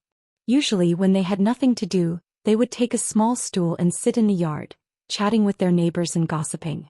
However, this kind of portable item also had a common characteristic, which was that it was very delicate and exquisite. Looking at the small folding stool, then looking at his own height, the black-faced brawny man nervously rubbed against the side and sat down. His legs involuntarily exerted force to reduce the pressure his weight exerted on the folding stool. His muscles tensed up, making him look extremely awkward and uncomfortable. Seeing his action, Jiang Pingji's lips curled into a smile. The dark-faced, brawny man's heart skipped a beat and he almost jumped off the stool. Don't be so nervous. You said that I'm a living Buddha, so a living Buddha wouldn't harm anyone, right? Because of her age, Jiang Pingji had not really started to develop. Her voice still had a childish tone, but she pretended to be gentle. Not only did it not make the man feel better, it made him even more nervous. It was a warrior's intuition. Langjun, you must be joking. You're so cute. Why would you harm anyone? The man was so nervous that he stuttered. His back was already covered in cold sweat. His forehead was also sweating and his hands were shaking uncontrollably. Not necessarily. Jiang Pingji picked up a pebble from the ground and threw it into the water skillfully. The pebble bounced 3 times on the surface of the water before falling into the water. I heard from my father that there's an in-law in Meng County in Song Prefecture. Their child is really cute. He looks like a girl, and if he wears women's clothes he'll be able to outshine everyone else. Have you heard of it? The black-faced brute's heart skipped a beat. Not only did he have to suppress the flames of hatred burning in his heart, but he also had to control his expression to avoid giving himself away. He laughed dryly and said, this lowly one is just a homeless refugee, who doesn't cover their nose and hide far away when they see me. I've already eaten 1 meal today, so how could I have the chance to hear about the matters of the nobles? So you haven't heard of him? That's a pity. I was going to say that you might be able to meet him someday. Jiang Pingji shook her head pitifully. Her last words made the black-faced brute clench his fists, and his thick lips moved uncontrollably. She seemed to be blind and did not notice the black-faced brute's abnormality. One of her hands was skipping the pebble in the water, and the other hand was supporting her chin on her knee. I originally thought that a man looks like a girl was just a rumor. No matter how beautiful a man looks, he's still a rough man. He can't be compared to a real girl. I didn't expect to see him in person 2 days ago, and he's even more beautiful than a fairy. The black-faced brute had mixed feelings. He was afraid that Jiang Pingji would see through his identity. He was ecstatic that he had found Meng Liang's whereabouts, but he was also furious. His hatred almost made him lose his mind. But in the end he regained his senses. They were in Hejian County, and since the person in front of him was Lu Shi's son, there was no way he could do anything to him. Meng Liang was hiding in the Lu's house, which was indeed a difficult task. If he acted rashly, he was afraid that he and his brothers would be killed. Because of his emotions, his voice was a little hoarse. He said with difficulty, "This lowly one is afraid." Afraid of what? Jiang Pingji smiled and patted the man's left shoulder with the back of her hand. She said in a flirtatious tone, "You can come to see me, a living bodhisattva, out of curiosity. Why don't you have the curiosity to see a real fairy?" The black-faced brute was dumbfounded. The conversation between the two was very quiet. Qiguan Rang and Su Ku were fishing more than 20 meters away, so naturally they could not hear what they were talking about. But Qiguan Rang was a smart man, and Su Ku was a reserve soldier who was about to evolve into a smart man. The two of them were not easy to deal with. They could not hear what the two were talking about, but it did not stop them from guessing. Smart people had that kind of confidence. "I'm really worried for the county military chief. Lanting is starting to be naughty again." Qiguan Rang stared straight ahead. He did not even turn his neck. He looked straight ahead as if he was very serious about fishing. Su Ku wanted to complain, but Jiang Pingji was his superior and she had super sharp ears. It was hard to guarantee that she would not hear him from such a distance. "How do you know that is the county military chief that Lang Jun is looking for?" Su Ku's lips moved slightly. His voice was as soft as a mosquito, so only he and Qiguan Rang could hear him. "Even if he is not the county military chief, he must be one of his followers. Otherwise, look at your Lang Jun. Why would she smile so confidently? She looks more like a cat that is trying to suppress a mouse and pretending to be kind. One who is unaccountably solicitous is hiding evil intentions." Su Ku was silent. Qiguan Rang was right. His Lang Jun did not like to do meaningless things because it was a waste of time.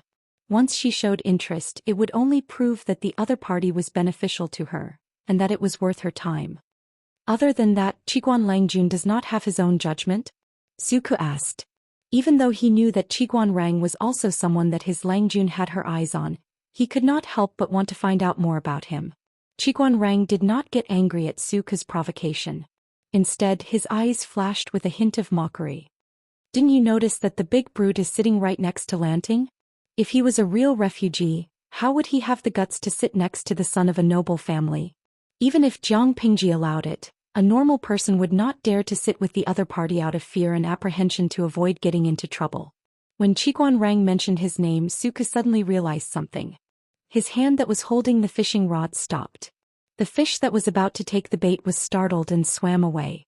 After a while, Su Ku hung the bait on the hook again and continued to talk in a low voice. "Qiguan Langjun's eyesight is indeed admirable. I now understand why Lang Jun likes you so much." Qiguan Rang pursed his thin lips and said, "I think that Lanting has already guessed the other party's identity when they first met." Huh. You're tuning in to the Zhou Xian's Legacy YouTube channel. Don't forget to subscribe and join us on this journey to catch the most captivating stories.